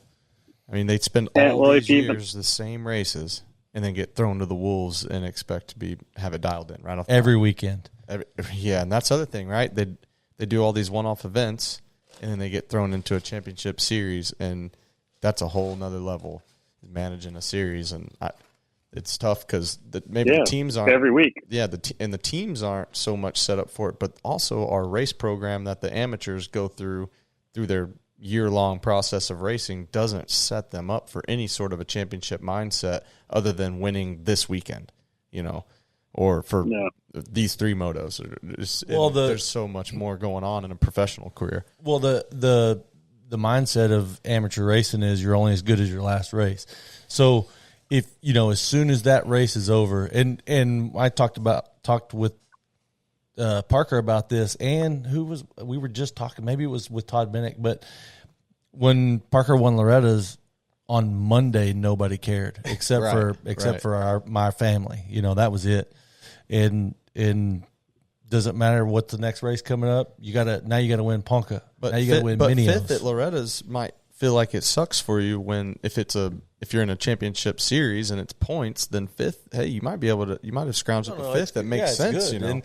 But that's where and we talked about this a couple times, James. I'd like to hear your thoughts on it, but I think that's where our amateur system is failing because we go to this amateur national and you do what you do, and then you don't race again for 3 months, and it doesn't matter what you've just done because you start over here. Well, in Europe, you have the EMX series, and it's run right along with the GPs, and they're same day, same track. I mean, even our similar type of program. Yeah, even our what do they call it? Not futures, but the combine. The combine is. I mean, it's on Friday. That's a waste of time to me, in my opinion. I think that there's going to be a lot of changes coming up. I don't know that I completely believe in the way things are right now. Like I play along because it's fun. We're doing it, me and my son and I. But when you really look at it, it's. I don't feel like it's the best system. I think that the futures is going to be a game changer. Yep. I don't see. It already has. I like it. I think the biggest talk now is you got Juju Beamer. How do you say his name? Just an ultra nice kid. Came out of nowhere. Was a fast super mini guy. Was kind of good, but never really dominated. and then all of a sudden he shows up for the first round of futures at Anaheim, sets fastest lap, gets everybody's attention. Unfortunately, he had a issue with his motorcycle in the main event, then goes to round 2, kills it, goes to 3, kills it, and then, was really fast at round 4. I think he DNF, but now he's got, from what I hear, after the first round, just setting fast lap time in practice, got him a KTM Orange Brigade ride. And then all of a sudden, from what I hear, he's going to be lining up as a pro for KTM next year, is what the word on the street is. I've heard that as well. So what you're telling me is, when I look at a guy like my son, who maybe hasn't had the best amateur career, a little bit inconsistent, and I'm like, wait a minute, hold on, I have access to 2 Supercross tracks. Why did I just spend $1,000 to sign up for Loretta's when I could just work on Supercross and show up prepared for the futures and have a better chance of getting a ride than I will? Because the reality is, my son's inconsistency, I'm a super mini, up until this point, even if he wins Loretta's, it's not going to get him a ride. Right. No. Even if he wins Loretta's, he would have to win Loretta's, win Ponca, win Mini O's, and then they would start looking at him. But the fact is, they've already got their kids picked out. You're not really, like, what are we really doing here? Like, am I just trying to make him a better racer so when he has the opportunity to shine, or am I going to these races to basically get people's attention? Like, you have to understand that if you're not winning already, it's not going to happen. You have to do something above and beyond. And I think showing up at a futures race and being able to ride the whoops is a lot bigger deal than winning Loretta's. And in my mind, I think you're gonna start seeing these kids ride Loretta's up to about 250B, and then they're gonna break off and just start focusing on Supercross. Which is an amazing idea. And until you show up at MX and Nations, and all our kids don't know how to race motocross anymore. But I think that's something that, I mean, we've obviously sacrificed on motocross, but yes. It just breaks my heart a little bit. The money's not there, The money's at indoors. I know. And here's the thing, James, and this is my in my opinion, but I feel like it's right, is these guys, and I actually had this discussion with a very, like, a well-known agent, somebody that you would know real well. He said that these guys don't want to pay attention to Loretta's, and now, they're going to hire guys out of the futures. And in my opinion, that is because they don't want to. They're already going to all these pro races every year. Mm-hmm. They don't want to go to amateur races. They don't have time to pay attention to these things. And the only reason they're paying attention to futures is because it's in between the pro races, which would be sick. Right, it's right there. It's easy for them. And that's what would be so cool if we could get these kids at, say, the super mini age to start being in front of them at outdoor nationals, Mm-hmm. Well, and I get it. And it matter, right? It's hard to do what they're doing in Europe. I don't know if they're still doing it. You might know, but I know at one point they were doing, I think they had like 65 class. They had a Honda 150 class that alternated with the 125s and EMX in the EMX 250 class. Do you know? Do they still do that? I'm not sure about that. I was actually talking to somebody about Europe yesterday, and they do things a lot different over there. I don't think they have the age classes we have here. I think it's really simplified, more like bike size, and I think you're right. I just don't. Well, the age classes are for money. Because you split it up in a bunch of different ages, and you get to charge a lot more. Right, and you get more and more entries, and we get it. And unfortunately, the more you pay attention, a lot of it feels like a money grab, whether that's the true intention or not. But I just think it's broken. I think that it's going to change. I think because the world, everything's changing. I think that you're going to see a difference now. I think you're right. I think that, what the thing that gets me is when you talk to some of the past multi-time champions, like legit guys, and I don't want to bring up any names because they were private conversations I had with them, but when you have those guys and team owners saying there probably shouldn't be more than 6 nationals a year, that's kind of like a writing on the wall. Like, if you have those guys who are multi-time outdoor champions and you have team owners going, they're there shouldn't be more than 6 outdoor races.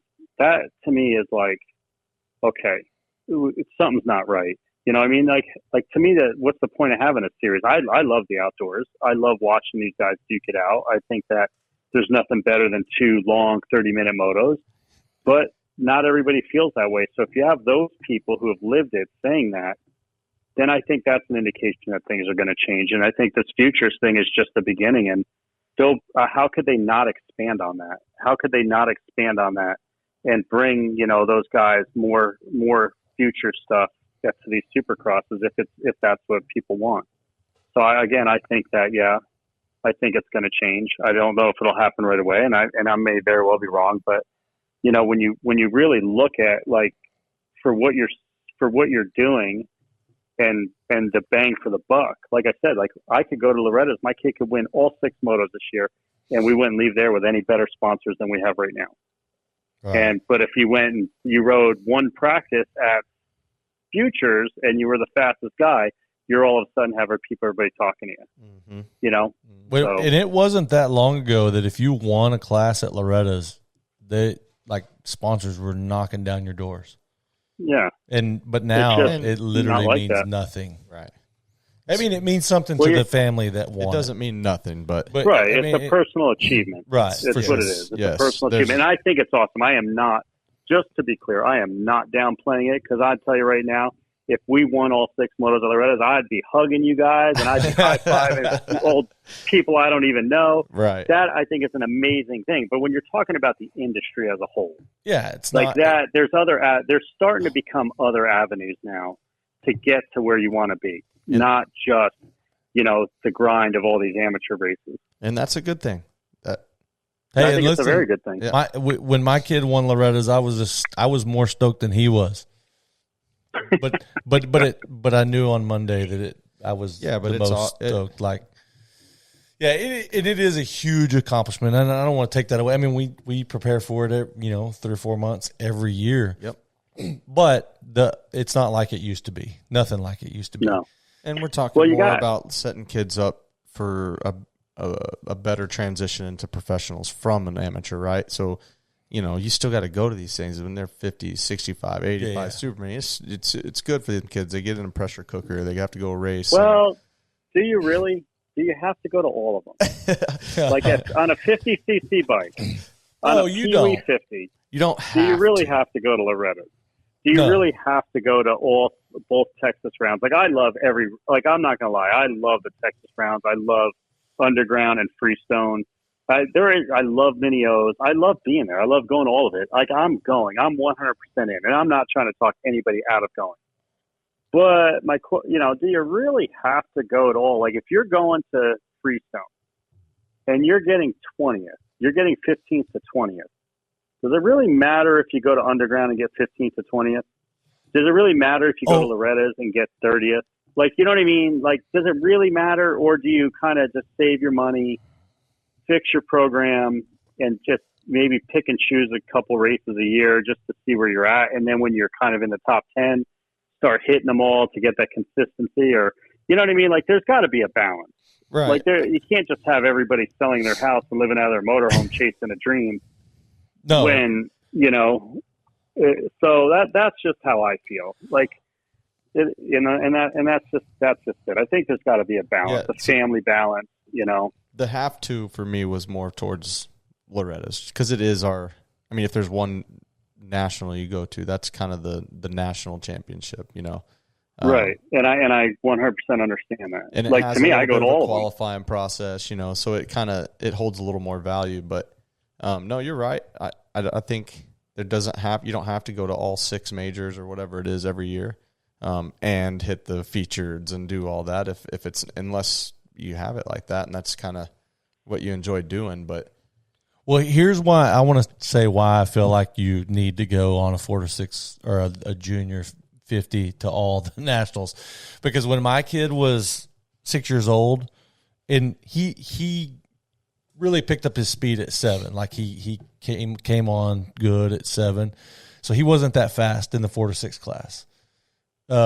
He would get probably 6th to 10th in the 4 to 6 class at nationals. Now, that doesn't sound that bad, but a lot of times there was 14 or 15 riders in his class. 6th to 10th doesn't look near as good with 14 to 15 riders in the class as it does with 40 riders in the class. So that's why they need to go. That and you know, you need that. Like there's a bunch of them little dudes at the races. There's got to be privateers to make Jet look good. If he's not lapping people, he only looks so good. And I agree, but I look at it from, in most families, there's one racer and one sibling who's just going along for the ride. You know what I mean? Like, it's got to be a family balance. Like, you know, maybe we only do 4 races this year and then go to Disneyland, or not that I would go there now anyway, but like, you know, why don't we go? Like, it's got to be a thing. What I do is, like, I see people, I see families, you know, I'm in a situation where I'm doing this. We're not by any way, shape, or form rich, or like this isn't a hit doing these races, but this is what we do. We have fun. My son and I do this. You know, my wife and my daughter, they kind of do their thing. They support it.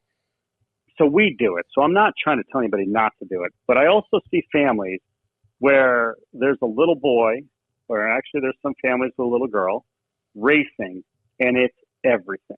I know people who have sold their house. They're living out of their motorhome. They're traveling all over. They're sending their kids to live at these training compounds. And then there's a sibling that's kind of just in the back seat going along. Now, I don't know, like I guess if you're winning, if you're in the top 5, you know, you got to keep the ball rolling 100%. But if you're kind of not, like, and it's costing your family, like maybe not do every race. I don't know. Like, I don't know what to say. I love racing. I love local racing. I wish the local racing was better and bigger out here. I think that the local races are a massive, you know, I think local racing is massively, massively important for the sport.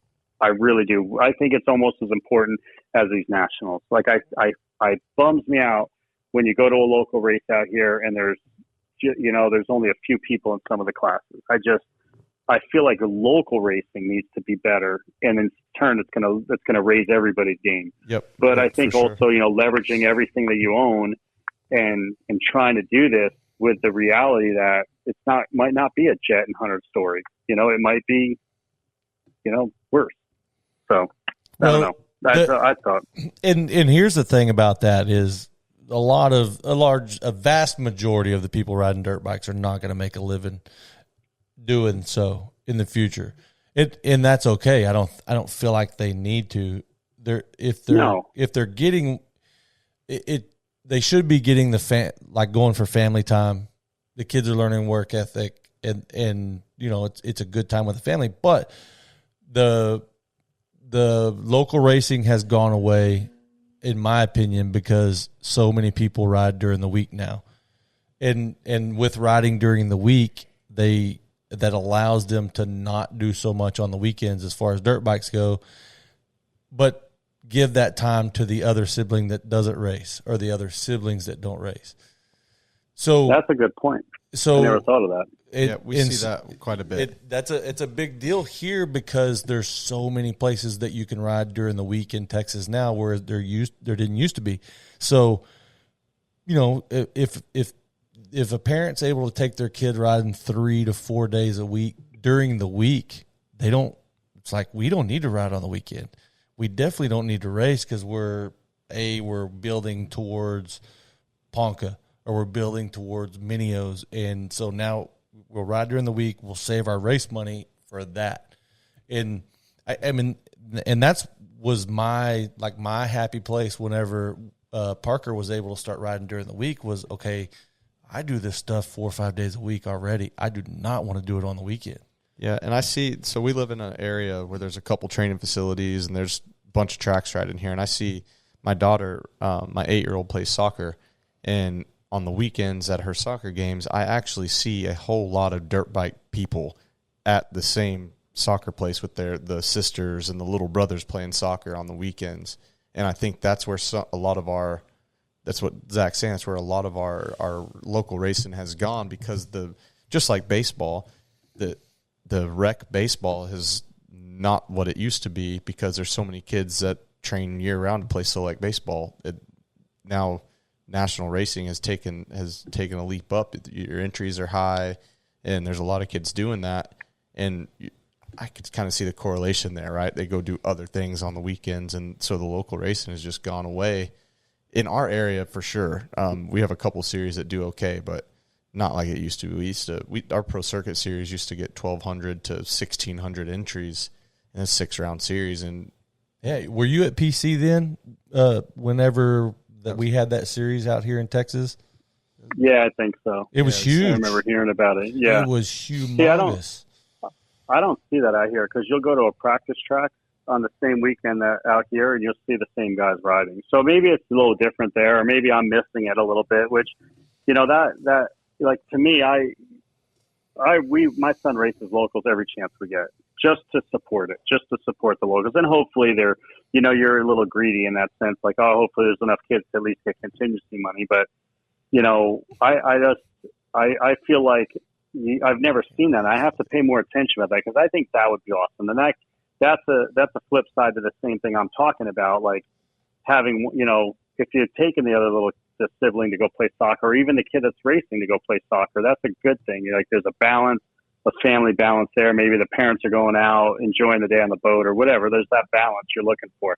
What I don't particularly see that, because like you can go to a local race out here and there's hardly anybody, or if you go to like a local track or you talk to guys, we just went to Paris, this weekend, or we just went to Road at Fox. So hopefully that is true. I think that would be a good thing for sure. For sure. So I want to get back to, we veered way off, which I'm glad we did because we got a lot of like important conversations in there, which I mean, I'm always game for that because man, there's I don't know, like the idea behind this podcast, James, is that we want to give people that wouldn't ordinarily have insight into like your career or in, like that we did, Todd Bennett was our last podcast, just to give them the insight into how he got from point A to point B. So I want to make sure we get through this because I want to talk about what you're doing now. Because I know that's a big thing. So we left off KTM. Yeah. So wrapping KTM up. Yeah. So KTM, when the KTM deal went away, where did you go after that? I went back to Pro Circuit. That's my home. I love Pro Circuit.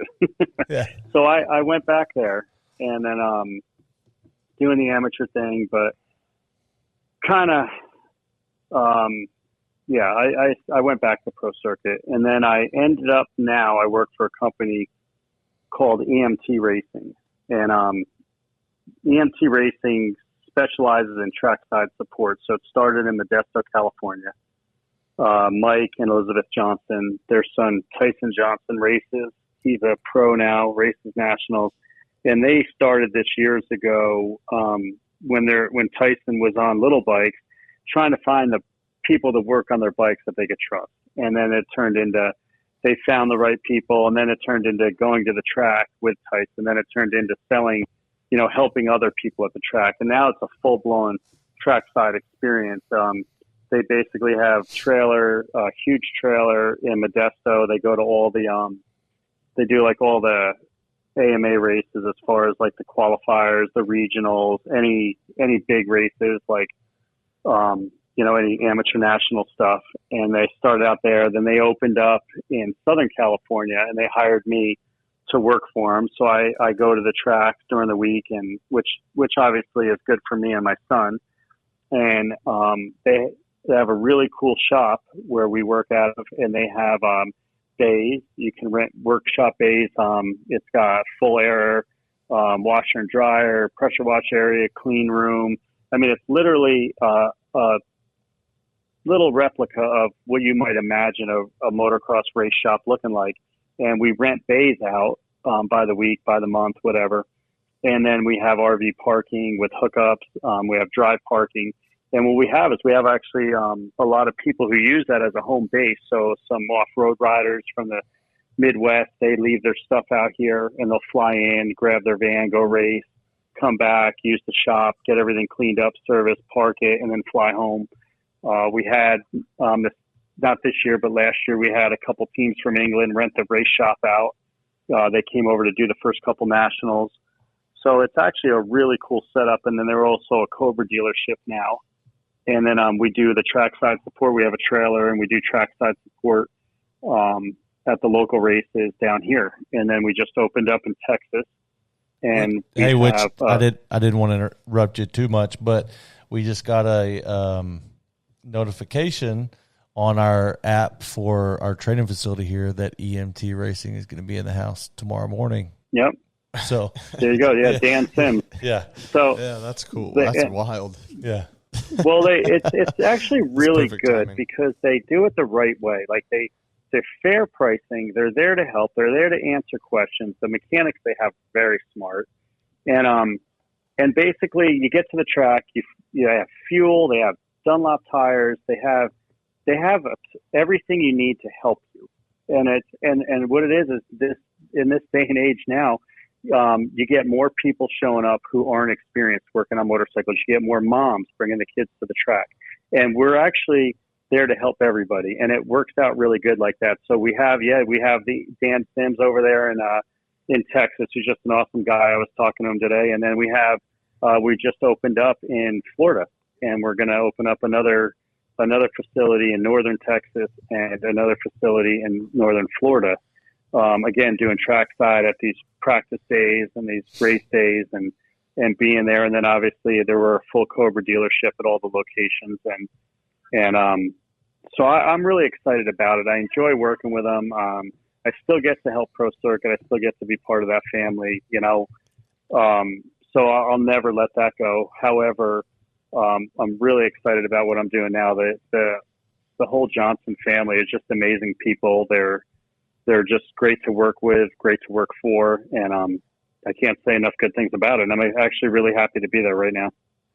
Awesome. That's a cool deal. And Chicken Little for the for the kids that may be listening, if you're on Instagram, that'd be Chicken Little from Instagram, who throws the gnarliest whips. He is a cool kid. Hey, he came to Baja one year, and him and Parker used to race each other quite a bit, and they're pretty good buddies. But he came to Baja one year, and literally he would jump. Like there's right in front of the basically the main area where you spectate, there's a tabletop that's probably, I'm going to say 80, 100 foot long, and he would jump that whole thing and not go more than 5 feet above the dirt. It was unbelievable. Really? Oh, unbelievable. I've never seen anybody whip a dirt bike like him.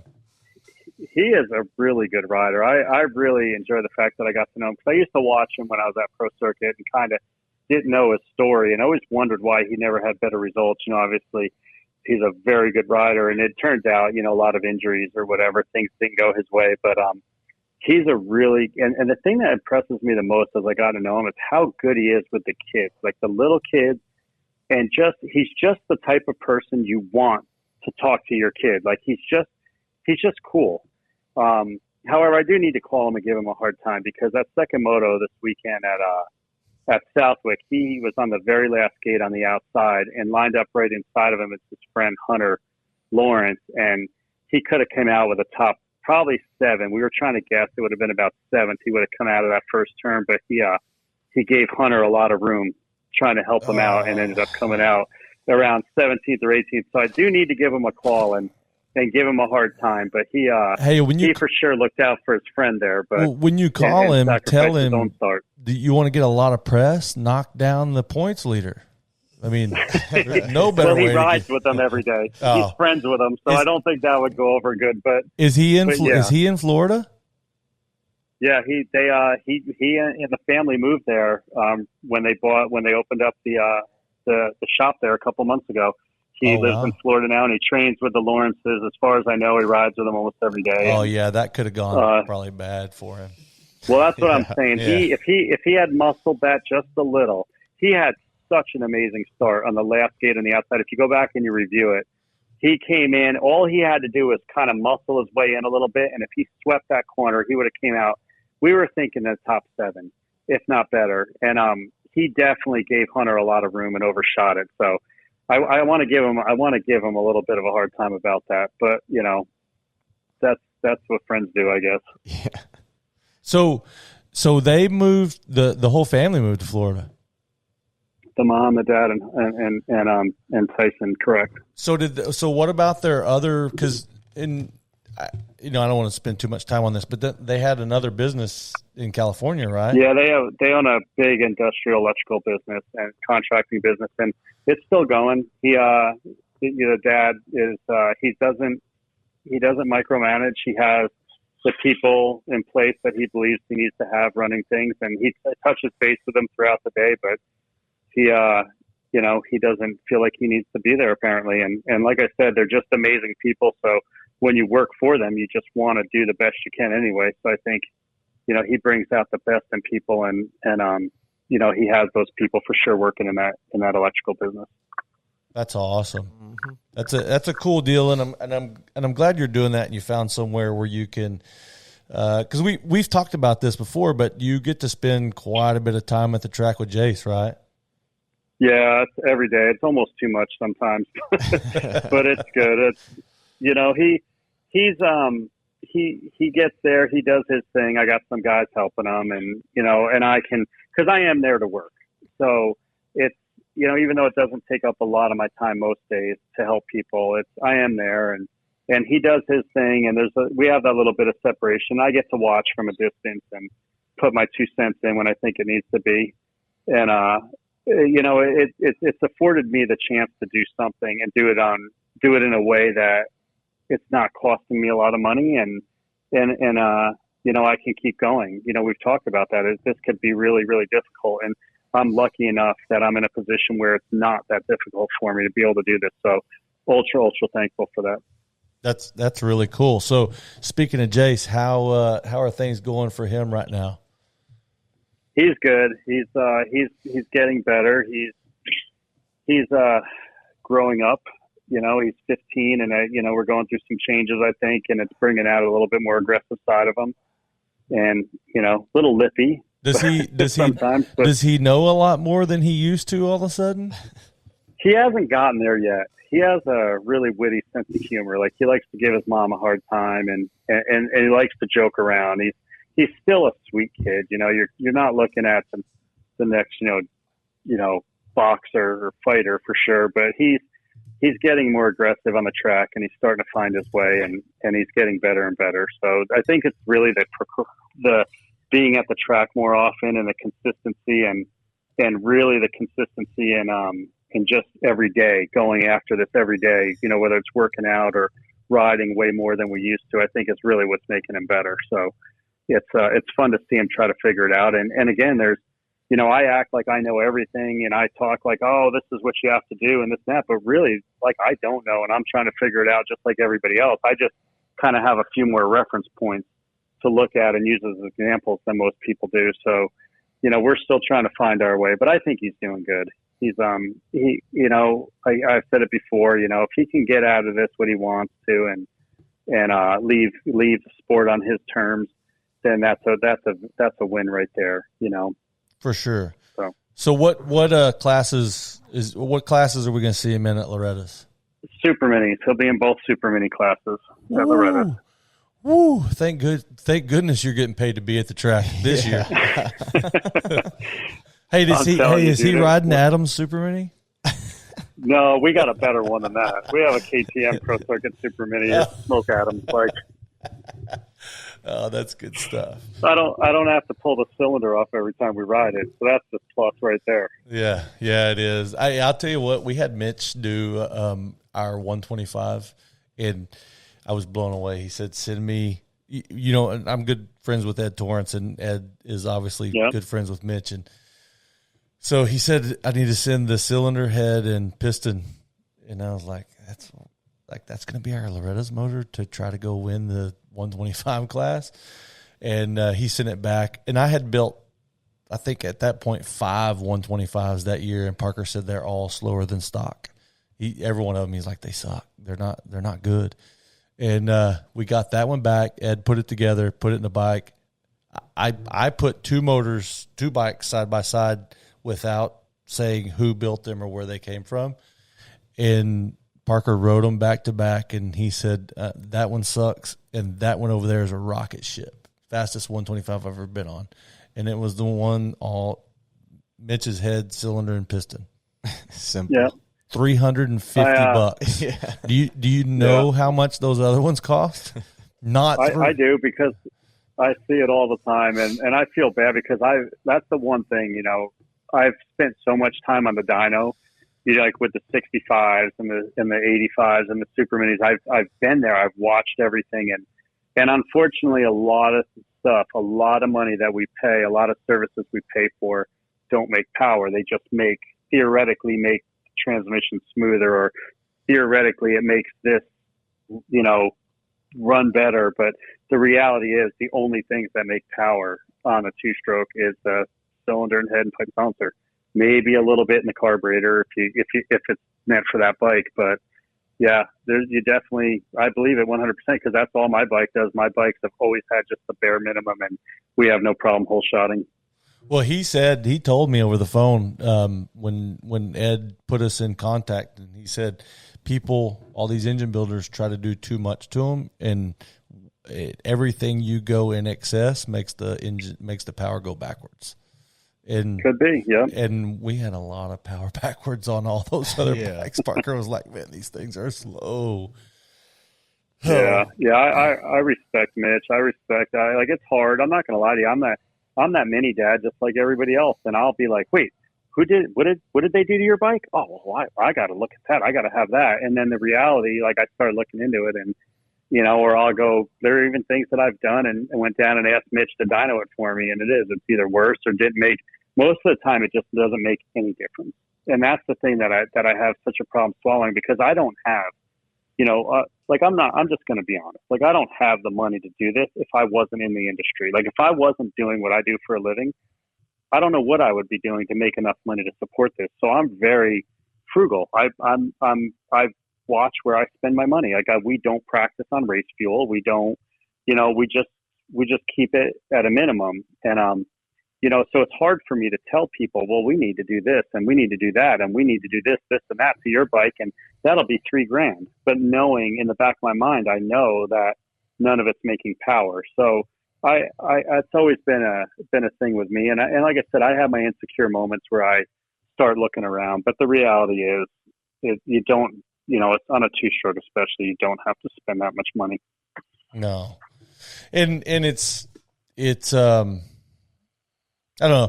There's a lot of bad information out there, and what I find through the years is a lot of that bad information comes from other, like, mini parents and all that. Yeah. So again, that's another one of the reasons why we wanted to do this podcast, is to kind of put some good info out there, and some good resources. Like, people listening to this, we're going to build this thing up. It's not big right now, but nobody else is doing it in this way.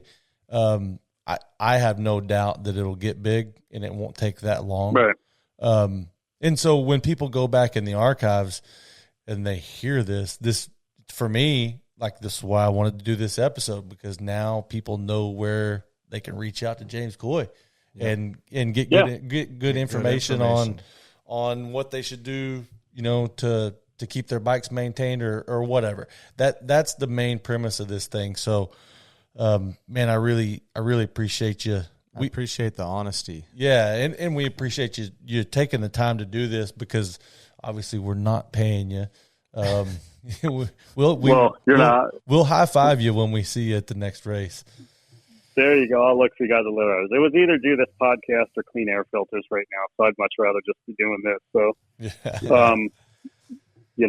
getting back to one last thing, the biggest thing is, as a mini parent, like, the biggest thing you fight is your own insecurities. Like, oh my God, they're doing that, I have to do this. Or, I think if for me personally, when I control those emotions and I really stop and look, I don't, it's easier. I think that this is, as we all want this so bad, that I think that you kind of get caught up in the, keeping up with the Joneses thing, or whatever that saying is. And I think that's where it gets bad for us all. So, if I had any advice, it would be that. Just relax and think about what you're spending your money on. Yeah, that's 100% accurate. So before we go, I've got a couple questions. Taylor might have a couple questions for you also, but I want just through the years, who was your favorite rider that you worked with? Well, I think all of them, I know that sounds crazy, but all of them were so different. Like obviously Jessamine, this incredibly hard worker, but an introvert, not a lot of fun to hang out with as far as like conversation, but we won. The feeling of winning races was a dream come true. And then obviously a championship. For entertainment value was Billy Payne. I don't know if the kid ever got nervous. Like we'd be on the starting line. I'd be packing his gate for a national and he's reciting lines from Dumb and Dumber or Little, Liar, Liar. Like he just was so funny, like entertainment value. It was Billy. And then, obviously, pure just feel good being around the guy. It was just Travis. Like there's something about Travis, just being around him, being part of whatever, like that was just awesome. I think that just being around him, like doing donations with him and doing those super crosses and helping him, when he comes to the house every once in a while, he's just awesome. He's the same person in real life as he is in his interviews, and it's just inspiring. So I've been fortunate. And on a side note like that, I've been fortunate to my childhood heroes, growing up, Ricky Johnson, and I consider him a friend, I've had plenty of time, spend time with him and plenty of phone conversations. And I've been fortunate in that way that, those guys, McGrath is another one who just makes you feel awesome being around him. He's just an awesome guy. So, I think that I've been fortunate. Isn't it funny how dirt bikes can do that for you? Like, like I think it does that for a lot of people. Yep. And it's a big sport, but it's a really small sport. Like I've been able to meet and spend a lot of time with a lot of my heroes throughout the years. And I don't know that in other sports you can do that. And really, because I consider myself pretty much like my career has been in the amateur world.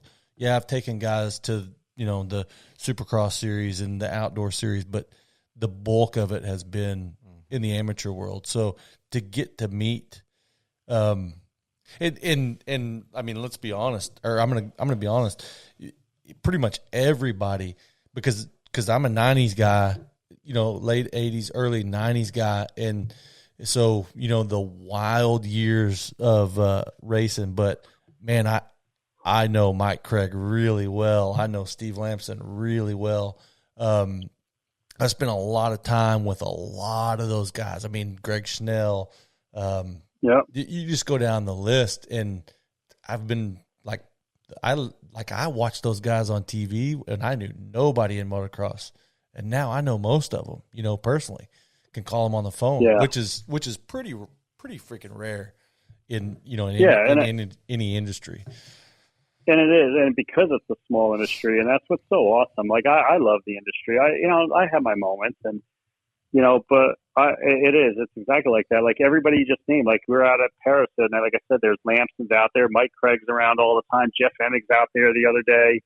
It's just a cool sport. It's something cool. It's just I don't know if it's a way of life. I don't know what the right words are to say, but it's satisfying. It just feels good. Like, you get to know people. I've gotten to know you guys back east. I've gotten to know people all over the country just like you have. And, what other industry would you be in that would do that? So I think it's an awesome industry. I don't think there's any. I mean, you look at it, amateur football players, they don't know NFL players. Right. Amateur baseball players, they do not know MLB baseball players. And that's kind of how I look at it. Like, it's a professional sport, and you can watch those guys on TV, and some of them are making millions of dollars, but yet, like, you can meet those guys and hang out with them at the track, and it's just different, and that's why I like it. One of the coolest things, kind of part of what we're talking about, but maybe not. One of the coolest things is last week we were out at Elsinore, and it was Cowie was out there with Anderson. and he was riding, and this family pulled in, and I think they were European. They had this European vibe. They were in a rental car, couldn't really hear them, but they parked kind of near us, which was next to the entrance of the track. And the family got out, and they were walking around, and they were, I would pretty much bet they were from Europe, and they're looking around, and the little boy, I'm watching them while I'm putting gas in Jason's bike, and I'm watching him, and the little boy turns around, and all of a sudden his face just lights up, and he's like starstruck, and here comes Anderson riding up to get on the track, and all the little kid does is he's just standing there, and he's got his hands out like doesn't know how to act, and Anderson rides by and high-fives the kid as he got on the track. And I wish more than anything I had a video of that, because I like Jason. I've been lucky enough to talk to him on and off throughout the years, and don't really know him really well, especially now, but it just was so cool that as he rode onto the track, he pulled his hand off, it was a throttle hand, he pulled it off and high-fived the kid, because the kid was just standing there not knowing what to do. And Anderson rode by and high-fived him and got on the track, and the kid could not get over it. And the family was all, awesome. It made their day. Yeah. And to me, that's motocross. That's the motocross industry. Yep. So I pulled a couple of things from that conversation. The first one is Elsinore still open?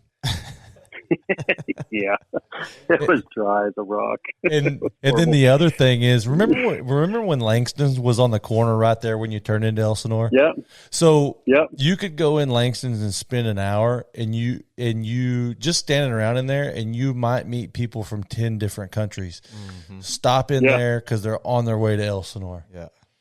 Yep. That whole area. It's like that at Glen Helen. You never know who you're going to run into around there. Yeah. No, it was cool. And it's Glen Helen's like that. You're at Glen Helen, and there are people all the time, just like European guys, and we try to guess which country they're from. It's a little game that I play with my son. Like, oh, those are French fries. Or, oh, no, they're from England. Oh, those are, and we were out there the other day, and in between motos, and I guessed that this French family comes walking by, and the kid had, they had on Yamaha jackets and stuff, and they were just so excited to be at Glen Helen, and look around, and it was kind of cool. And I try to tell, the kids in our area, like, you don't understand. Like, I grew up in New York, and the only iconic track we had there was Unadilla. You guys ride at Glen Helen. You ride at these tracks where people actually come to vacation. Like, you have to understand that that's cool. And, of course, the kids are like, yeah, I know, but they didn't water enough today or whatever. So you're like, whatever. Quiet. Hey, I believe you're forgetting a little track called Broome Tioga. Broome. I loved Broome. Yep. So I remember. So did you go there before and after they crushed the rock? Like on a regular practice day? Because from my understanding, and I was there after they lost the national, maybe, I don't know, 8 or 10 years ago. We went up there and we were just riding. We actually, you have been gone from there probably since before he was born, but Sonny Drake, did you ever know? No, I don't know who it is. Okay, so he's kind of upstate New York, so we were staying at his house, and we were riding all the local New York tracks, and we go to Broome, and I'm like, dude, this is like it's Broome, so it's cool, but it is like a gravel road. And the guy that owned it, I think it was still the same guy, but he was like, yeah, they would come in, and they had this machine that would like sift the rock from the dirt, but also crush the rock as it went. I heard about that. Because it was basically we were there solid for the rock. National. Yeah. We did the National there in like 02 or whatever, but I grew up racing there. Like, we would go up. Like, remember that story I told you about how I was like totally unprepared to be a pro, but turned pro? Yeah. That was I rode the National there in 1989.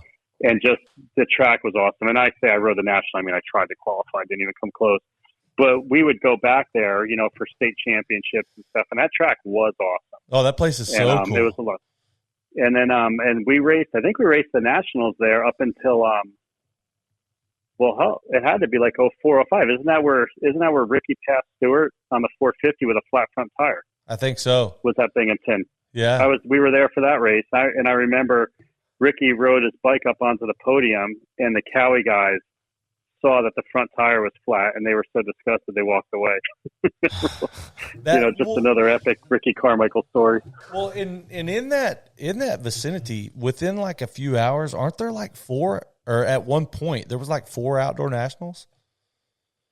Yeah, because you had Unadilla, Binghamton, then you had Budds Creek, Maryland, Southwick, Massachusetts, Steel City, and then Steel City used to be on, and then you had High Point. Yeah, they were all just 5 or 6 hours, maybe a little bit more.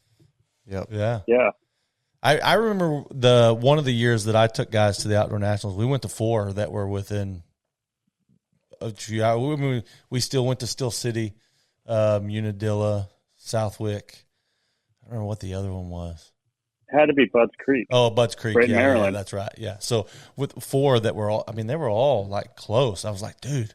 We like That's from the Texas. best way to race as a privateer. Yeah, from Texas, the closest one is 12 hours. Yeah, and there's nothing close in Texas.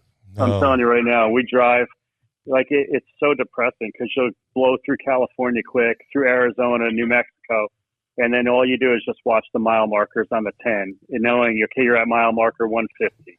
151, 152, and then there's 882 of them. Hey, fun fact for you, and you can look this up. It's farther from where we're at in Texas to El Paso than it is from El Paso to where you're at in California. I believe it.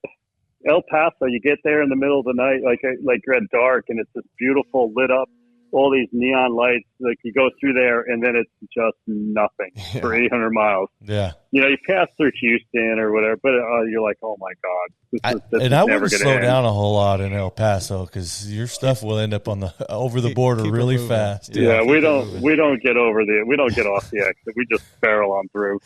I used to. Your cell phone would, like, if you were talking to somebody on the phone when you got close out there, all of a sudden you would be like talking to someone would be talking to you in Spanish. It would just jump the border. Oh yeah. Yeah. It's no man's land out there.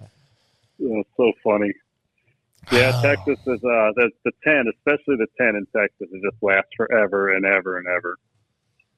Anything in Texas. There is, what is there? There's I think there's a point to where it's like 1,200 miles within the state, just a straight line from one corner to the other. Oh, I'm sure. Yeah. It's crazy. But yeah, I'm not going to drive that. But our governor's better than yours. Yeah, you can't. Yeah, you're not kidding, dude. You are not kidding. I'm not trying to leave. We can shoot guns and like a lot of stuff you can't do. We got plastic straws still.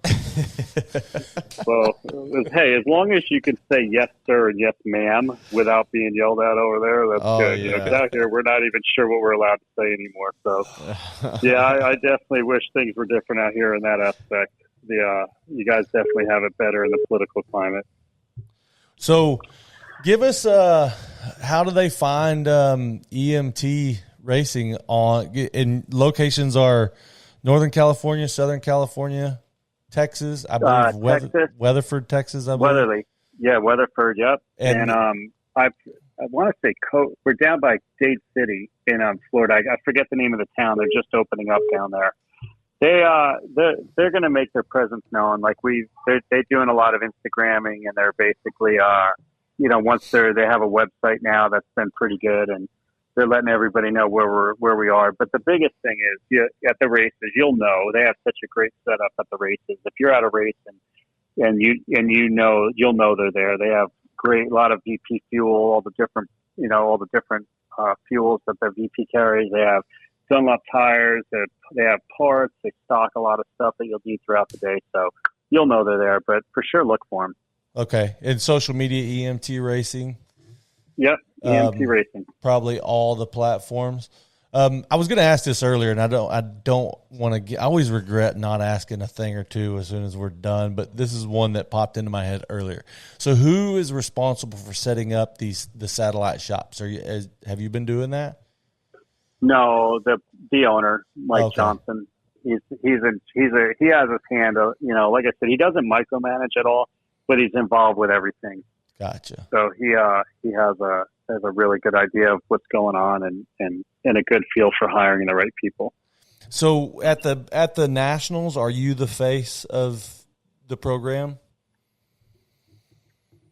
I don't like using that term because everybody there is so good. I think we all just work together. I'm probably, if there was ever some sort of silly popularity contest, like, oh, I heard of him, it would probably be me because I've just been around longer. But for sure, I don't carry any more weight than Travis or Dan or those guys. We all work together. Probably, if anything, they work a little harder than I do. I'm more talking to people, and they're, the ones. Oh, you got the good job. Getting the work done. You got the good job. Yeah, I got exactly. I don't try to be like that, but I end up spending more time talking, and those guys will be the first ones to jump in. And if they, if obviously gets a little backed up, I'm happy to change tires and work on some bikes as well. So, but I don't feel like anybody there is, if anything, I think that everybody does a great job. That's awesome.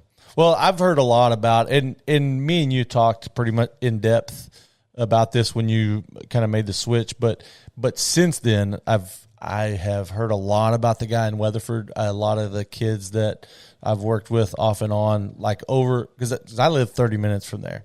So I had a pretty good group of local kids that I was working with for a while over there. Well, they're all now pushing EMT racing. And I was like, wait, they're using a shop out of California? I didn't understand for a minute until I started seeing that they were local. He's actually really cool. Like I said, I was talking to him today. I was actually asking if he was going to have enough fuel when I got out there, if I could get some from him instead of transporting it. And of course he does. He has plenty of fuel. But what's cool about him is he is like the ultimate fan.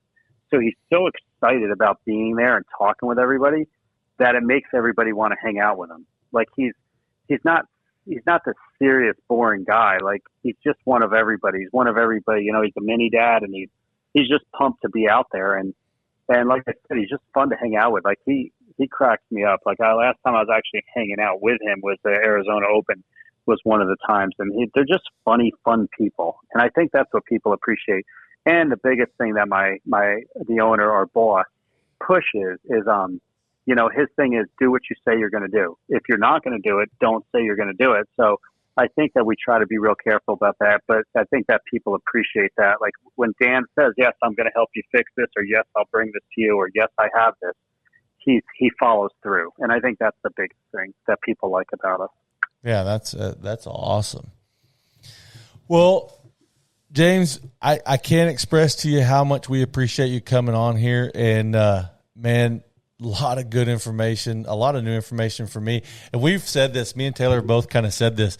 We could do these podcasts without a microphone and just listen. I enjoy hearing this stuff. And I know, and we're fans of the sport too. So, but for me, like I know if I like hearing it, everybody's going to love hearing it. This has been a good one. Yep, good stuff. It's been awesome. And we could probably go 2 or 3 hours more if we got if we got a little deep into some of those stories. Well, we can always revisit it down the road. But I enjoyed talking with you guys. I look forward to seeing you guys on the Redos and back in your neck of the woods and for sure anytime. I enjoyed it. I enjoyed talking to you all the time. So thank you. And James, give us a shout when you're on your way through Texas if y'all are needing somewhere to stop and ride or plug in. We've got a full RV park. We've got all the amenities you might need if you're coming through here. And a Loretta's replica track. Oh, the track also. All right. Well, we're trying to figure out where we're going to stop, so I probably will reach out to you here in the next week or so and let you know when we're driving. Yep. And maybe we will come and hang out with you guys. We'll get that'd be awesome. Yep, we'd love that. All right. Right on. Thank you very much. Yeah, thanks for coming on. And again, if you need some trackside support, go see James Coy and the boys over at EMT Racing. Look them up on social media, and that's going to do it for us this week. Yep. And man, I'll tell you what, that was a good one. Thanks again, James. We really do appreciate you. All right, you guys take care. All right, you too. Bye. Bye. Woo. Yeah. Man, these things keep getting like... I might have said 22 words. But like he That's a good one. Yeah. I'm okay with it. Yeah, I don't think either one of us needed to talk much. I think people just kind of guide it. enough, And man, yeah, that was once he started rolling, it was just like I'm just sitting back and listening. I love it. Man. When some good history in there. When James was in here. Neither one of us talked the whole time. I think he's like they're just staring at microphones with headphones on. He's gone. Hey, this is going to be the easiest They're podcast weird. to edit. Let me Is tell you. everyone in this room on mushrooms but me? Last call for alcohol, so finish your whiskey or beer. Closing time. You don't have to go home, but you can't stay here.